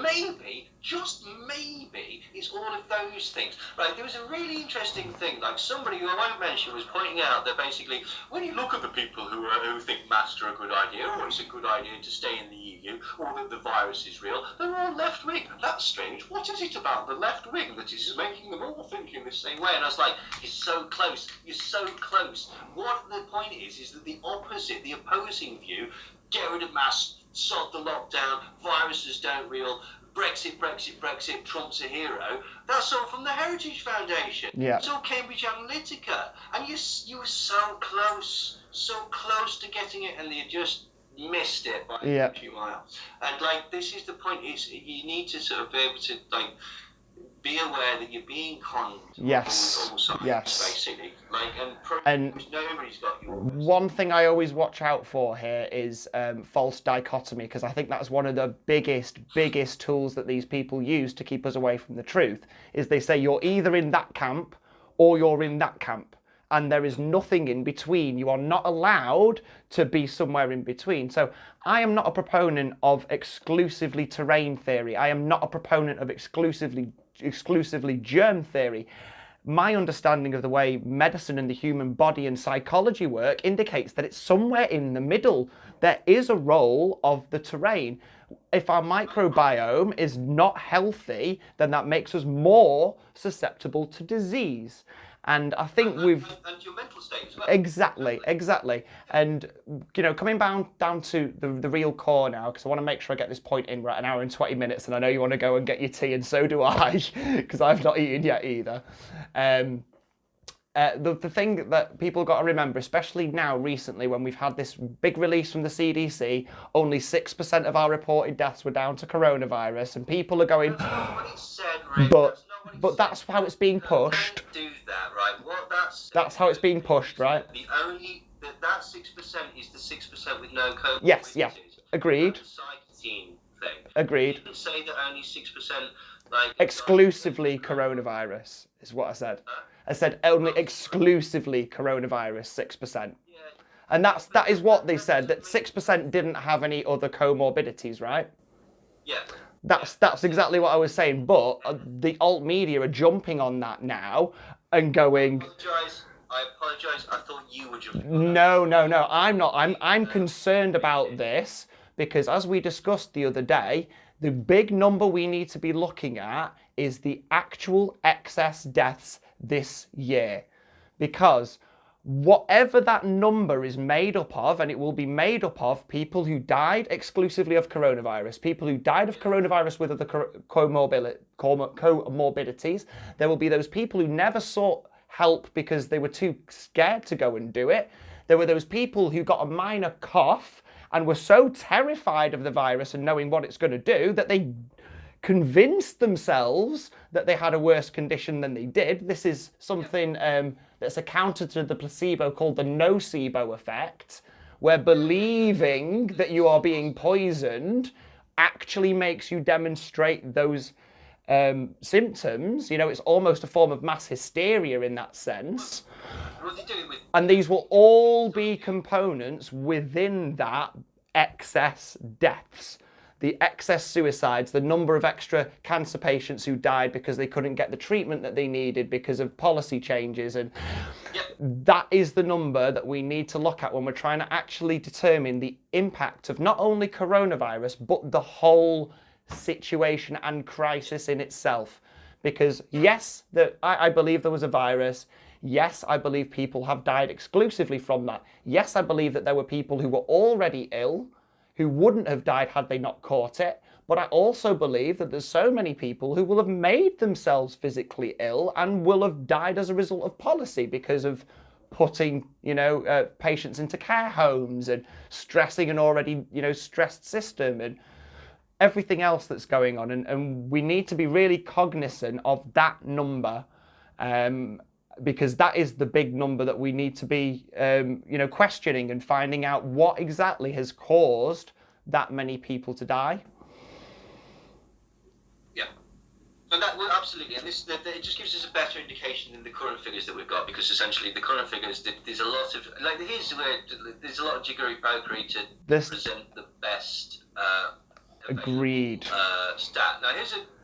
If they were being straight up and honest, they wouldn't have changed the way they've recorded it so many times. They wouldn't have presented different types of figures. I can't remember what the codes were, but you had two separate codes. IO71, IO72, and then excess death. Now, what they did with the IO71 is died in hospital. Okay, tested and died in hospital or in a care home. Now, here's an interesting thing, okay? They knocked 5,000 off the official death toll. They knocked it from 46 to 41, right? That's 5,000 deaths, right? Mm-hmm.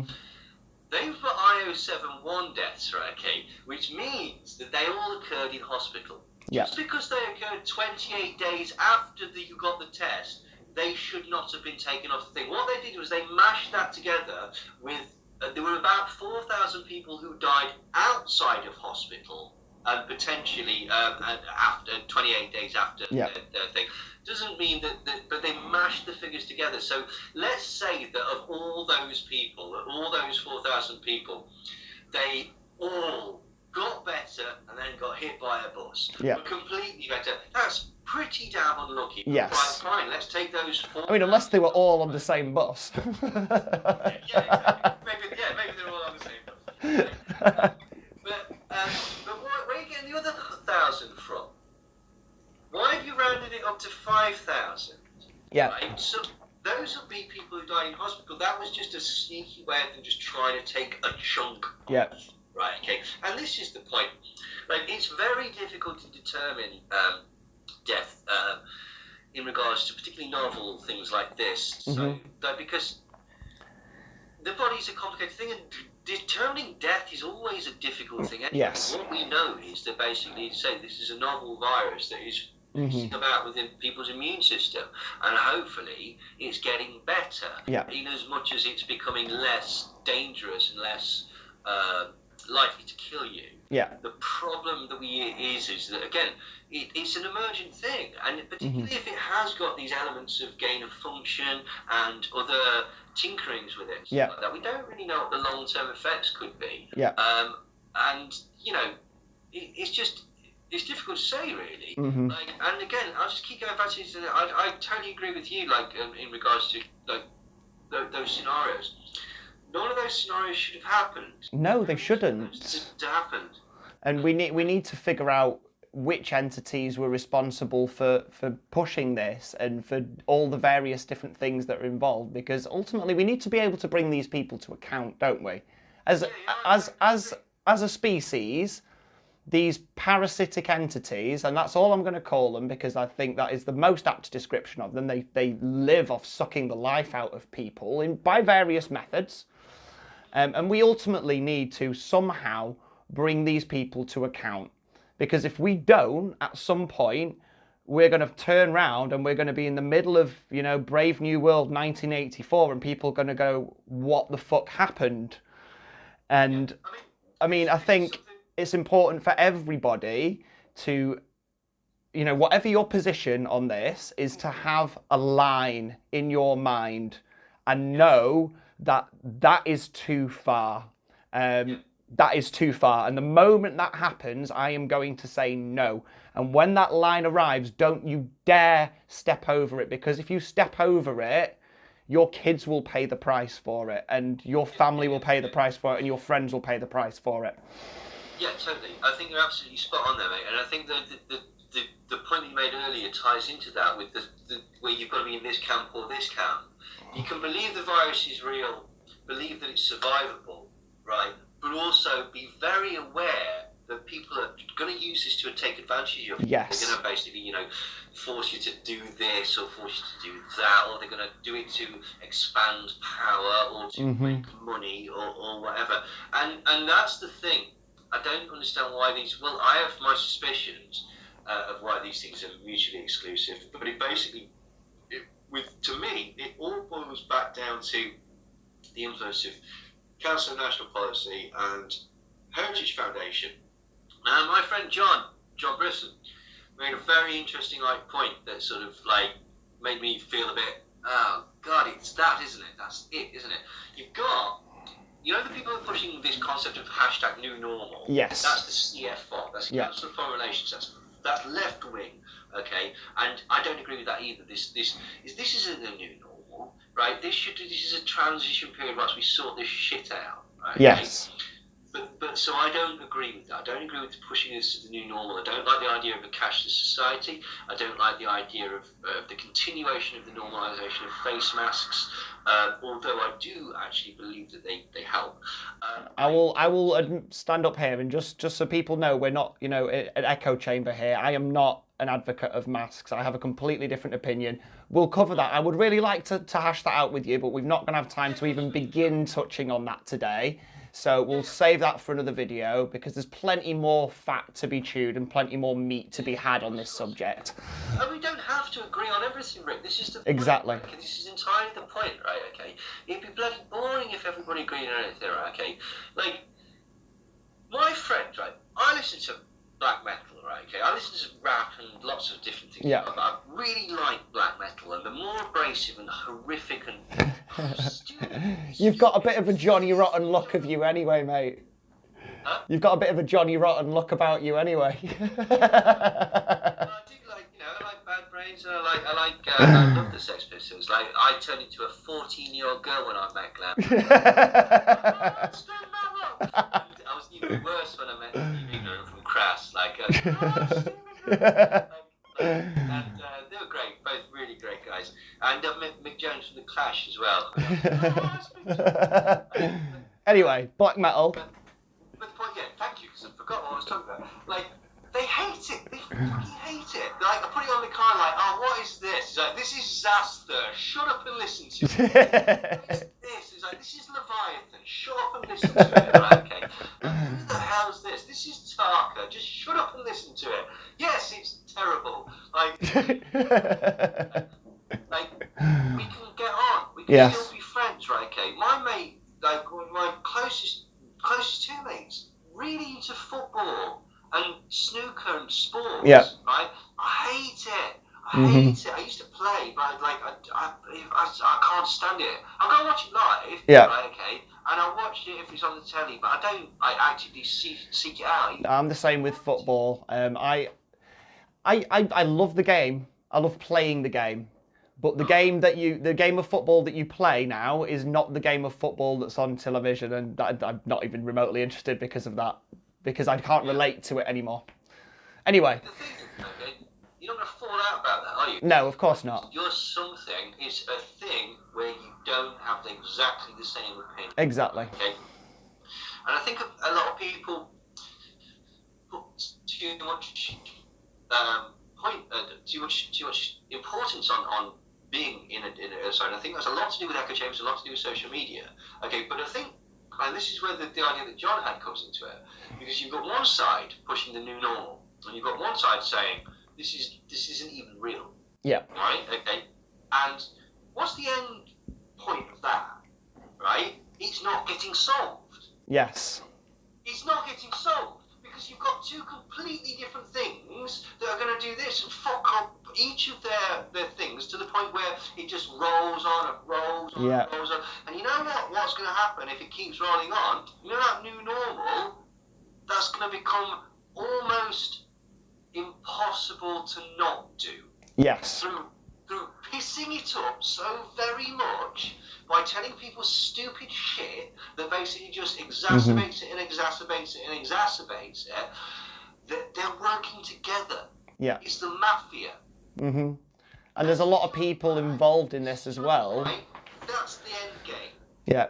And there's a lot of people involved in this that are being manipulated without even having a clue that they're being manipulated, you know. All sorts. You've got Scientology getting involved with it. You've got, basically, because Scientology are aligned with Donald Trump at the minute. Yeah. You've got Coke Industries. You've got people astroturfing and getting involved with setting up talks and big events, and then you've got loads and loads of people who are just trying to muddy the waters, and then you've got a lot of other people who've just seen an opportunity and a snake oil salesman. Yes. Either want to basically just grow their brand or make money, or... And some that are all three as well, right? Some that are all three. Yeah, absolutely. Some that are snake oil salesmen with a grain of truth who are being manipulated to muddy the waters. You're going to take the glory. You stand there on stage, right? And say, like, you know, look at me, I'm amazing. Like, everyone buy my shit, buy my makeup, buy my book, buy my blah, blah, blah. I'll take the glory because I'm so clever. You're getting people who are dying, right? Okay. That guy in America who, his wife died, right? Because they didn't think COVID existed. They thought it was 5G. Where the fuck do you think they've got that idea from? Are you going to? Are the people that are spreading these ideas going to take the responsibility as eagerly as they take the glory and the money? Well, this is it. This is it, isn't it? Seriously, like you spread. Like there are people out there who have not thought this through. Right? They are going to have to live with ghosts on their fucking conscience, right? Blood on their hands, right? What are you doing? What are you doing? You're spreading lies so that strangers can tell you you're clever on the fucking internet. Have a fucking word. It's despicable. I think you've got to be careful with a lot of these things as well, because a lot of the things, what I've noticed, and this is my pattern recognition thing kicking in here again, is that whenever you get somebody who has genuinely actually got close to the truth, quite often the devil comes in, puts his arm round their shoulder and goes, why don't you come this way, mate? And steers it off elsewhere. Now, I'm not going to say, hands up, 5G causes coronavirus, but through following the work of people like Barry Trower, I'm very aware of the ability for these things to be used to cause harm. And it's not necessarily switching it on, making you ill, but there is provable evidence that if it is directed in a certain way and certain frequencies are applied, that they can alter your brainwaves and produce certain emotional, mental effects. One of my mates who was at a lot of these protests that was going on, he was explaining having severe headaches just being around where the protest was, which would go away the moment he moved out of the way. Now, I'm not discounting that these things aren't capable of being used as military weapons and as long-term effects on our, state of being, and, emotionally and physically through all sorts of effects. And the crowd that are saying 5G causes coronavirus are doing a disservice to the dangers of electromagnetic radiation because they're being absolutist about it. And it makes it look ridiculous. You're dead right? There are weapons that use this type of mechanism and even this type of frequency, to cause harm. Yeah. But the problem is that when you're talking about the phone system in comparison to military weapons, you're comparing a flamethrower to a matchstick. Right? They're both fire. They can both hurt you. But you can burn down a village with a flamethrower. You can't do it with a matchstick. Like, well, the argument here with a lot of it is that it's based on resonance, so it doesn't need to be powerful, because what's happening is the waves are resonating with each other successively.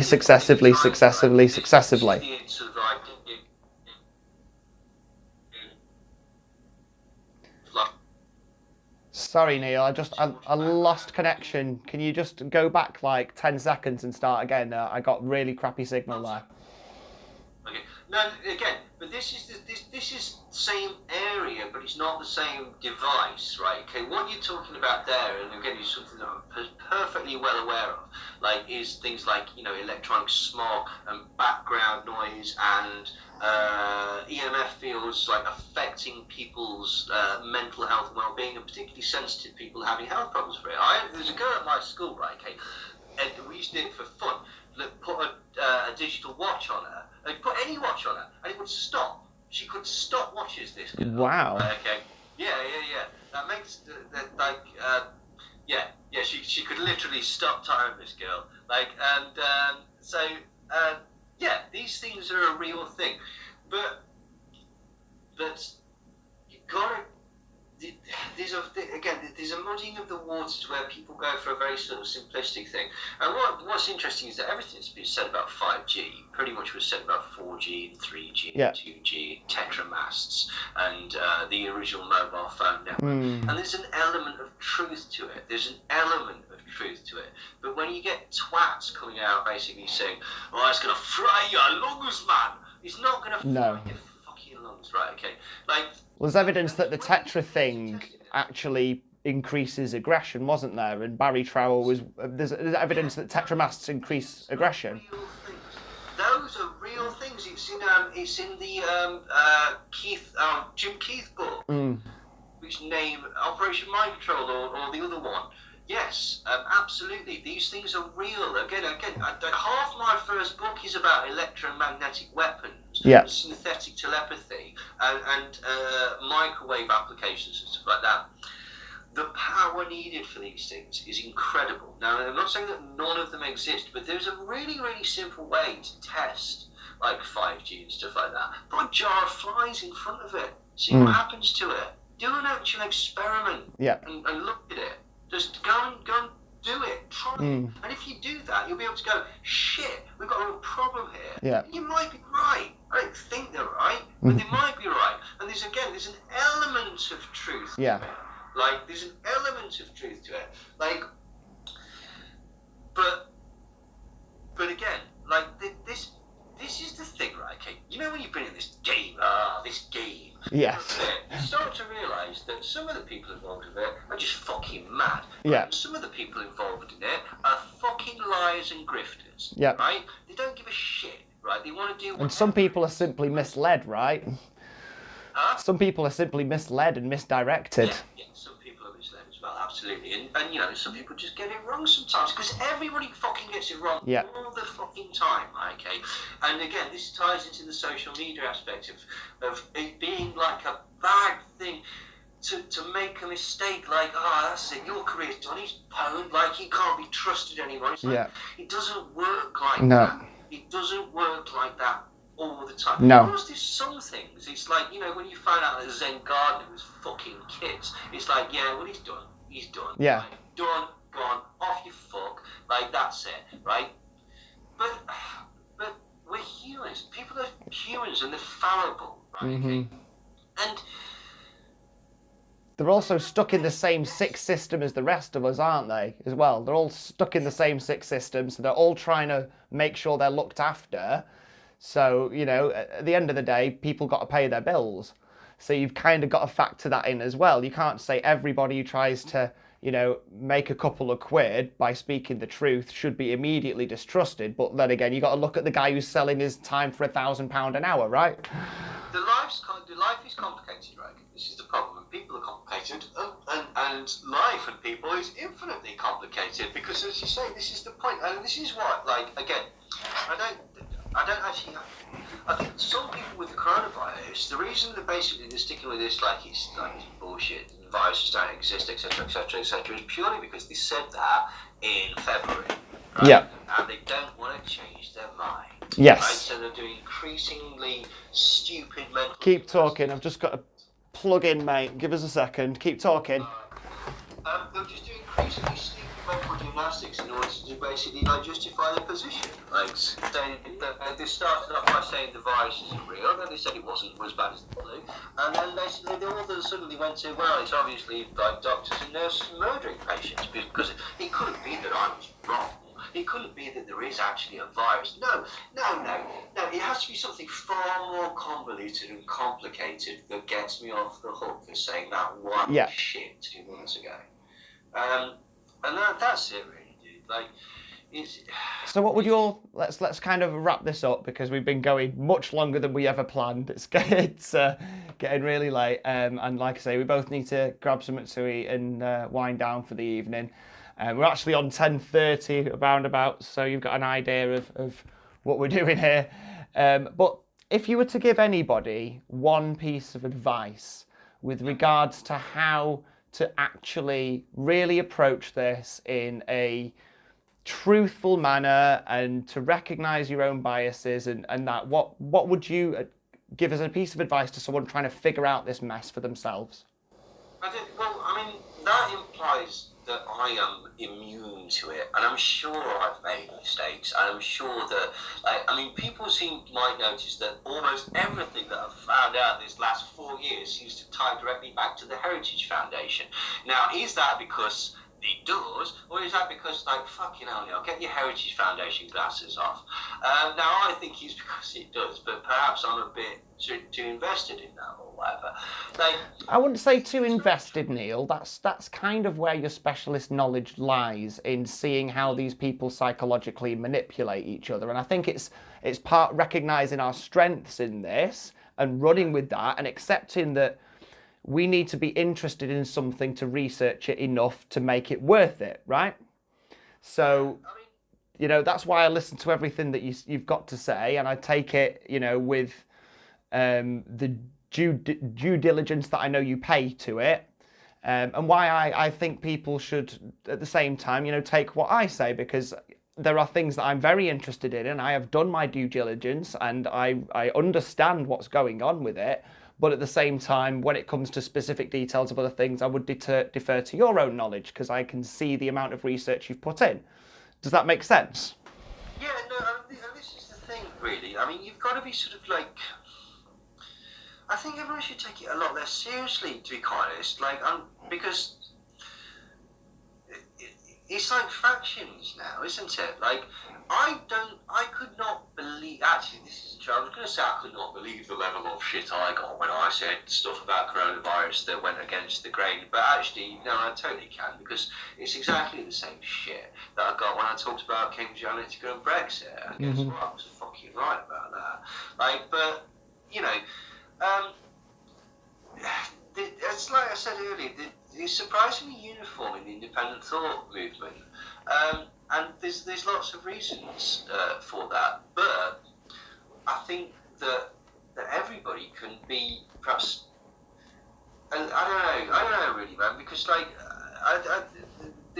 what I'm wanting to say is everyone should be a bit more humble and a bit nice and look at each other's stuff and things like that. And I know that's just going to have people screaming in the streets going, "You humble, you dirty." And so I'm trying not to come across as a dickhead. But I think it should be all right to be wrong, and I think there should be a bit more open debate. And I think it's very difficult at the minute because the arena that you work in, social media, we chat about this, Rick. Like, we get on really quite well, to be quite honest. Like, we disagree on some things, but basically those disagreements are exacerbated if you misread a comment on Facebook. Or you don't hear the tone of voice. Yeah. There's been examples where we're like having a not a row, but a heated disagreement, and then we're like, hang on, I think we're both arguing the same point. Yeah. Yeah. It's like, oh, yeah, I see.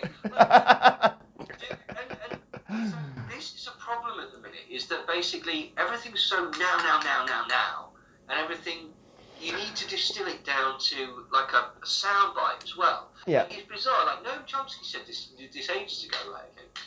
Basically, the problem with like news media, right, is that sound bites, and often things are complicated. You can't explain them in 30 seconds. No. It takes 7, 8 minutes. Yeah. Well, what's social media?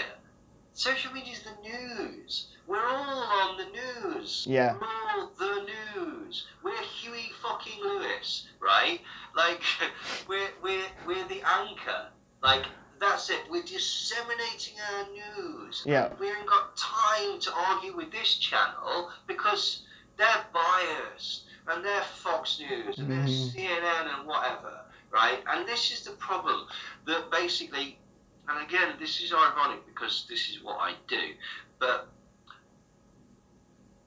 your opinion doesn't necessarily matter, and nobody necessarily wants to hear it. No. Nobody necessarily, it's not necessarily right, it's not necessarily good. Doesn't mean that you're not allowed to have it, but there is a mechanism again where everybody has got to get their 2 cents in, right? And that's more important than finding out the truth. Yeah.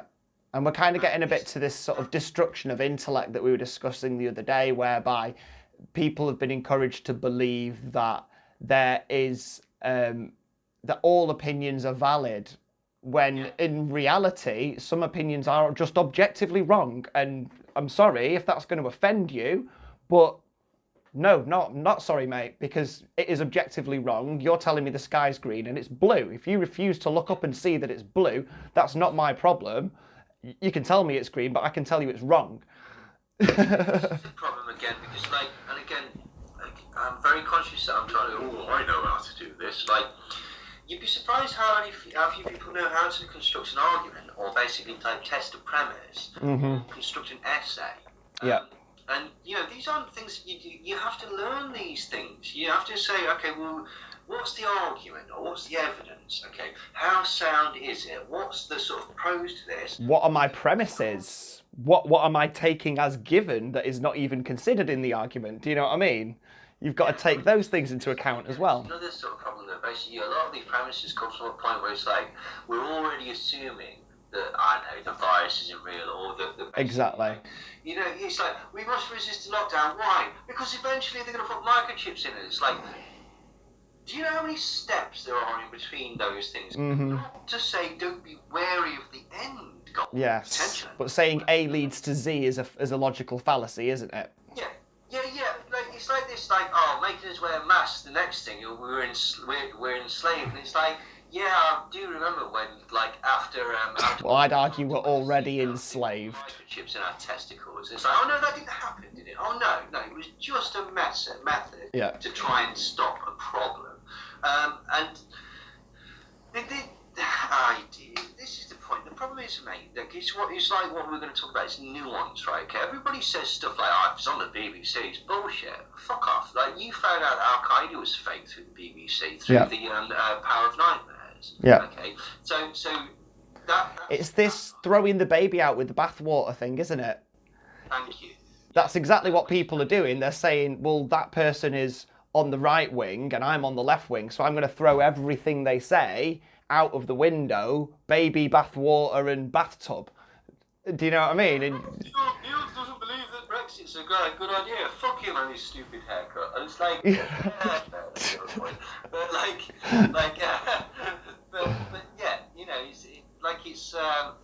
this is you're dead right, mate. This is the point. They will make the truth look like fiction and the fiction look like the truth, right? Precisely. Wherever possible. So we've got to be aware of that, and we've got to be aware of not falling into that camp of this intellectual tribalism where I'm in this camp and anything that's outside of my camp I can't consider. Yeah. That's where the danger comes, right? I'm not immune to it. You're dead right. But you would admit that you're not immune to it, and that is the most important thing. And I mean, I will admit that I'm not immune to it. I have precepts that I operate on because we have to. We don't objectively know everything, so you have to make certain assumptions.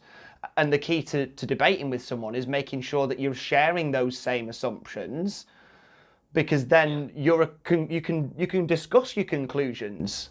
Well, I think that's another very good point you made there, mate.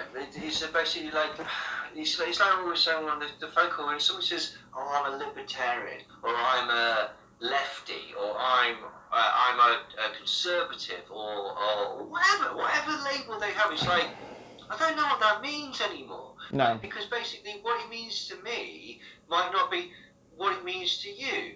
Like, oh God, was it the amount of like mistakes where people have said like, they misunderstand what say free market capitalism means, or you know, this system, or this is all altruistic, like, or whatever. Like, you know, they get the word.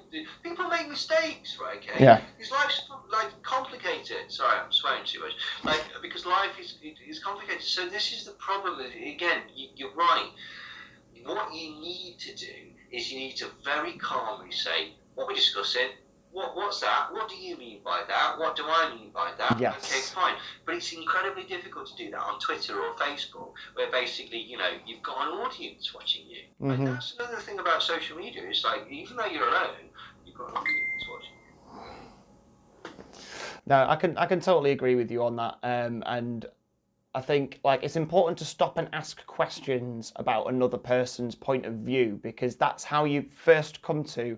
If you want to challenge another person's perspective on something, you've got to understand it. Otherwise, you start making assumptions of that person's point of view that don't actually exist. And I encounter this all the time. You know, you'll say something that has slightly right-wing leanings, and people will then immediately tag on any right-wing belief that they think is applicable. And suddenly, you're pro-Trump and you're pro-Brexit and this and that and the other. Yeah, well, that's it. Yeah, well, that's what it comes down to, isn't it? There's that thing on the internet, isn't there? How long in an argument before someone calls someone a Nazi? Yeah. It's actually been measured that eventually, in any debate on the internet, someone will call the other person a Nazi.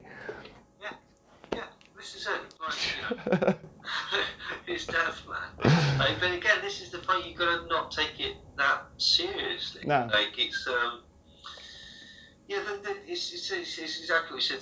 The nuance is lost. The sort of you can't do that. You just this is it. You need all of that human interaction that we're having and stuff like that. When you started saying like that thing, and I was like horrified. Like, oh my God, Rick's gone mental. He believes that shit. And I could see by your eyes. No, it's me that's made a horrific mistake here. Okay.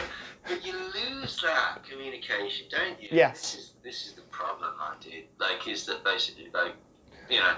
And that's a flaw of being human, isn't it? That we have limited ability to perceive things, and you see this in the way the brain interprets vision, for example. What you think you see, your eyes aren't actually seeing. 80% of it has been stuff that has been filled in by your brain based on assumptions, right?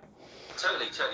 And that happens in psychology as well. When someone starts talking to you about something, your brain immediately starts to fill in those unasked questions and those gaps in your knowledge about that person in order to get a shortcut to what you think they're saying, right? Well, here's the thing, right? Okay, because this might be an interesting point to sort of like wrap up on, because basically this is the thing. When you're doing research and stuff like that, okay, there aren't really shortcuts. You've got to go through the nitty gritty and the shit and like really grind down. Agreed. And the best way that I've found, and again, like it makes me sound like a dickhead, like, but the best way that I've found to do the best is to find out where this narrative started and why and how. Right. So if somebody says to you, viruses don't exist, you go, where the fuck has that come from? Okay, and so you go back to the argument between Béchamp and Louis Pasteur, and you actually research it, and then you find out that the quote saying that Louis Pasteur apparently said on his deathbed that the terrain is everything is A, not true, B, not in the book it's claimed to be, and C, wouldn't really matter anyway. And then you find out that Béchamp was involved in the introduction of chemotherapy and all sorts of shit that basically like completely goes against this narrative of him being a naturopath. Yeah. So you go, so where does this come from? And you look back to it. There's a really good book by Deborah Lipstadt called I forget what the fuck it's called now, but it's about Holocaust denial, right? Yeah. And it comes all the sort of theories about like swimming pools and fucking up death counts and how the gas chambers didn't, all these things. Yeah. And what it does, rather than go to the science and say that's impossible because A, which it does as well, but basically goes, where did that rumour start? Yeah. Where did that come from? Who started that? Yeah. Why did they start that? What was their evidence to start that? So don't assume that whatever you've been told is a fact. Exactly. Exactly. So where's this come from? And look at the root of it. And that's more. And this is why, again, a lot of the time it's like, oh, you just dismiss stuff, Neil. You just dismiss stuff. It's like, I know where it's come from. Yes. It's come from the Koch brothers. It's come from the Wilkes brothers. It's come from the fucking CIA. And I don't trust those people. Yes. Right? Yes. Yes. That was a bit of advice about how to sort of discern whether things are real or not. It's don't be lazy, isn't it? Don't be lazy. Yeah, don't be lazy. Like this example in exactly what I'm started to do now is that we've decided and come to the idea that the big measure of exactly what's gone on here is those excess death numbers. So what did I do? I have gone straight to the ONS. I have downloaded all of their figures from 1973 up to now, and I am doing my own statistical analysis. Because I can't just trust whatever they spit out at me. If I want to be able to stand in front of people and say, this is what I think's gone on with these numbers, I need to first prove that those numbers are legitimate. And that I'm not just taking their statistical analysis, I'm doing my own, and more to the point, I'm going to show you every single step I have gone through to acquire those numbers, so I can stand in front of you and say, they're saying 70,000, I'm telling you 100,000, or they're saying 70,000, I'm telling you 50,000, because I've been in those numbers and I've looked at them and I've analysed them and I can tell you what they've done to get that figure, and I can tell you what I've done to get that figure, and I can tell you why I think that figure is more important. Now I know I've got a basis of truth to work on. Let's move forward and go from there, right? Now, yeah, no, so you did right. Now, the only thing where I'd slightly caution you is that you won't necessarily get an answer. Here's Yes. the thing, right? Okay. So much of research is reading through stuff and going, well, that was a complete waste of everything. Yes, exactly. You don't find it in the first book. You don't find it in the first document, or if you do, you're incredibly lucky. And if you have found it in the first document, you were looking for it. And by which I mean, there's a thing called colouring the narrative. Yes, yeah. Right? And that basically, if you start with an assumption, you will prove that assumption. Yeah. I'm telling you. Like, Yeah. You'll eventually prove it. Okay. Well, it's confirmation bias, isn't it? Yeah, and it's a very fine line, because the problem is that basically often again when you're looking for stuff, you have an idea of what you're looking for. So you're leaning towards. But this comes down to the scientific method, isn't it, as well? If you're going to have a theory, you've got to have an anti-theory. I can't remember exactly what they call it. A null hypothesis. Hypothesis, null hypothesis. This is what I think is going to happen, but this is my character, this is my defining line for saying that's not true. Yeah. If I want to prove this, I've got to show how it can be disproven. And I've got to be aware of that disprove level of information, and when I hit that, I've got to be able to go, okay, I've proved the opposite. Well, I mean, yeah, you did right. And again, you must always be able to argue your point, and you must always not take it personally. And if someone comes up with something that basically challenges your position, take it seriously. Yeah. Because it's not a bad thing. That's how we fucking learn. Right, okay. Exactly, and this is why I tell people, and they don't believe me, no, I'm gonna stick to this. I would rather be wrong. But it's not right, though. Yeah. What's the point if it's not right? Okay, you were an important stepping stone on the track to getting it right. Yeah. That's brilliant. Of course it is. That's amazing. Okay, you like fucking Galileo as opposed to... Well, knowledge is a... because I don't know about astronomy.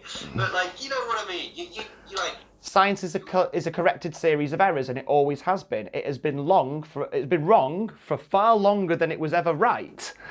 Right, the Kings Yeah? are not as aggressive as the Sex Pistols, and the Sex Pistols are not as aggressive as Cursed. Yeah. Cursed are not as aggressive as Nails, right? Yeah. Okay? But Nails wouldn't exist without the Kings. kinks. Yes, exactly. It's good to be the kinks. Yeah. Good. Right, okay. You can do that. That's great. That's cool. Okay. Be on that step. Yeah, exactly. And it's being prepared to be wrong and accepting it as a good thing. Like, we said this to you in the video the other day, and I say this to people all the time, or they don't believe me, because I've done a lot of research and I can, pull up things that disprove a lot of what people say. I like being wrong because you know what happens when I am wrong? I learn something and I gain more knowledge. That doesn't completely write off everything I've learned, but it's a correction, and now I'm got more aware of exactly what the truth is, and it's taking that and saying being wrong is good because that means I get to learn something that I didn't know before, and that can only grow me as a person, right? Absolutely. Right, I think that's a... go on, what were you going to say? That's entirely the point. None of us know. We're all trying to figure it out. And so a bit of humility, and as you say, take it as that. Try and ignore the outside noise of social media and your peers and your own ego, which we're all culpable to. And just try and, let's just try and figure this out. Yeah, definitely. So don't be scared to step outside the box. Don't be scared to be a lone voice, because we need that. We need people willing to challenge both narratives, because I can't see that either side of a false dichotomy is ever going to be right. If there's a dichotomy there, then it's probably somewhere in reality in the middle, right? Yeah, exactly. Precisely. So don't commit yourself to one camp or the other. Some people say this, some people say that. The reality is probably somewhere in the middle, basically. So it might towards this side or that side, but yeah, it's likely to be in the middle. Yeah. So I mean, for me, my advice for anybody trying to get their head around this is don't be absolutist with anything. Don't be religious with your beliefs. Don't buy completely into one person who's saying the things that you want to hear. Don't make a hero out of anybody is kind of what I'm saying, because that is when you start to follow people blindly, and that's when you start to get led down the wrong place, and where you end up more lost than you ever were before. It's all right to resonate with something that someone says, but at the same time, you're also allowed to dislike other things that person says. My great example is David Icke. I could listen to David Icke talk about consciousness forever. He has got some really interesting insights on that. But the moment he starts talking about lizards, I'm switching off. And that is, do you know what I mean? And I can hold those two disparate views about what he says, and I'm not going to disregard everything he says because he says one thing that I don't believe. You can't throw Black Sabbath 4 out just because Changes is shit. Well, exactly. I like your music analogies, by the way. Anyway, it has been an absolute pleasure. I'm sorry for keeping you as long as I have, my man. I would love to really get into the COVID explicitly in another video and talk about the masks and the policies in more detail with you. But I think we've covered a great deal of the holistic idea of what's going on. I think that was the main thing I want to try and get people's head around, that there is more to this than just a virus. And we need to get out of this idea of virus, no virus, step back and look at all the entities that are involved, look at all the different agendas that are coming into play at the minute, because they are disparate and they are almost in opposition at times. And unless we're willing to have a broader view about everything, then we're never going to actually find that ultimate truth, which there is. There is an ultimate truth to what's going on. Pardon? Totally. You're five blind men trying to figure out what an elephant is. This is the point. You need to have a step back and a bit of perspective sometimes, basically. Yeah, definitely. Anyway, been really, really good talking to you. Thank you for giving me so much time. And I look forward to doing this again with you, mate. Mate. It's been an absolute pleasure.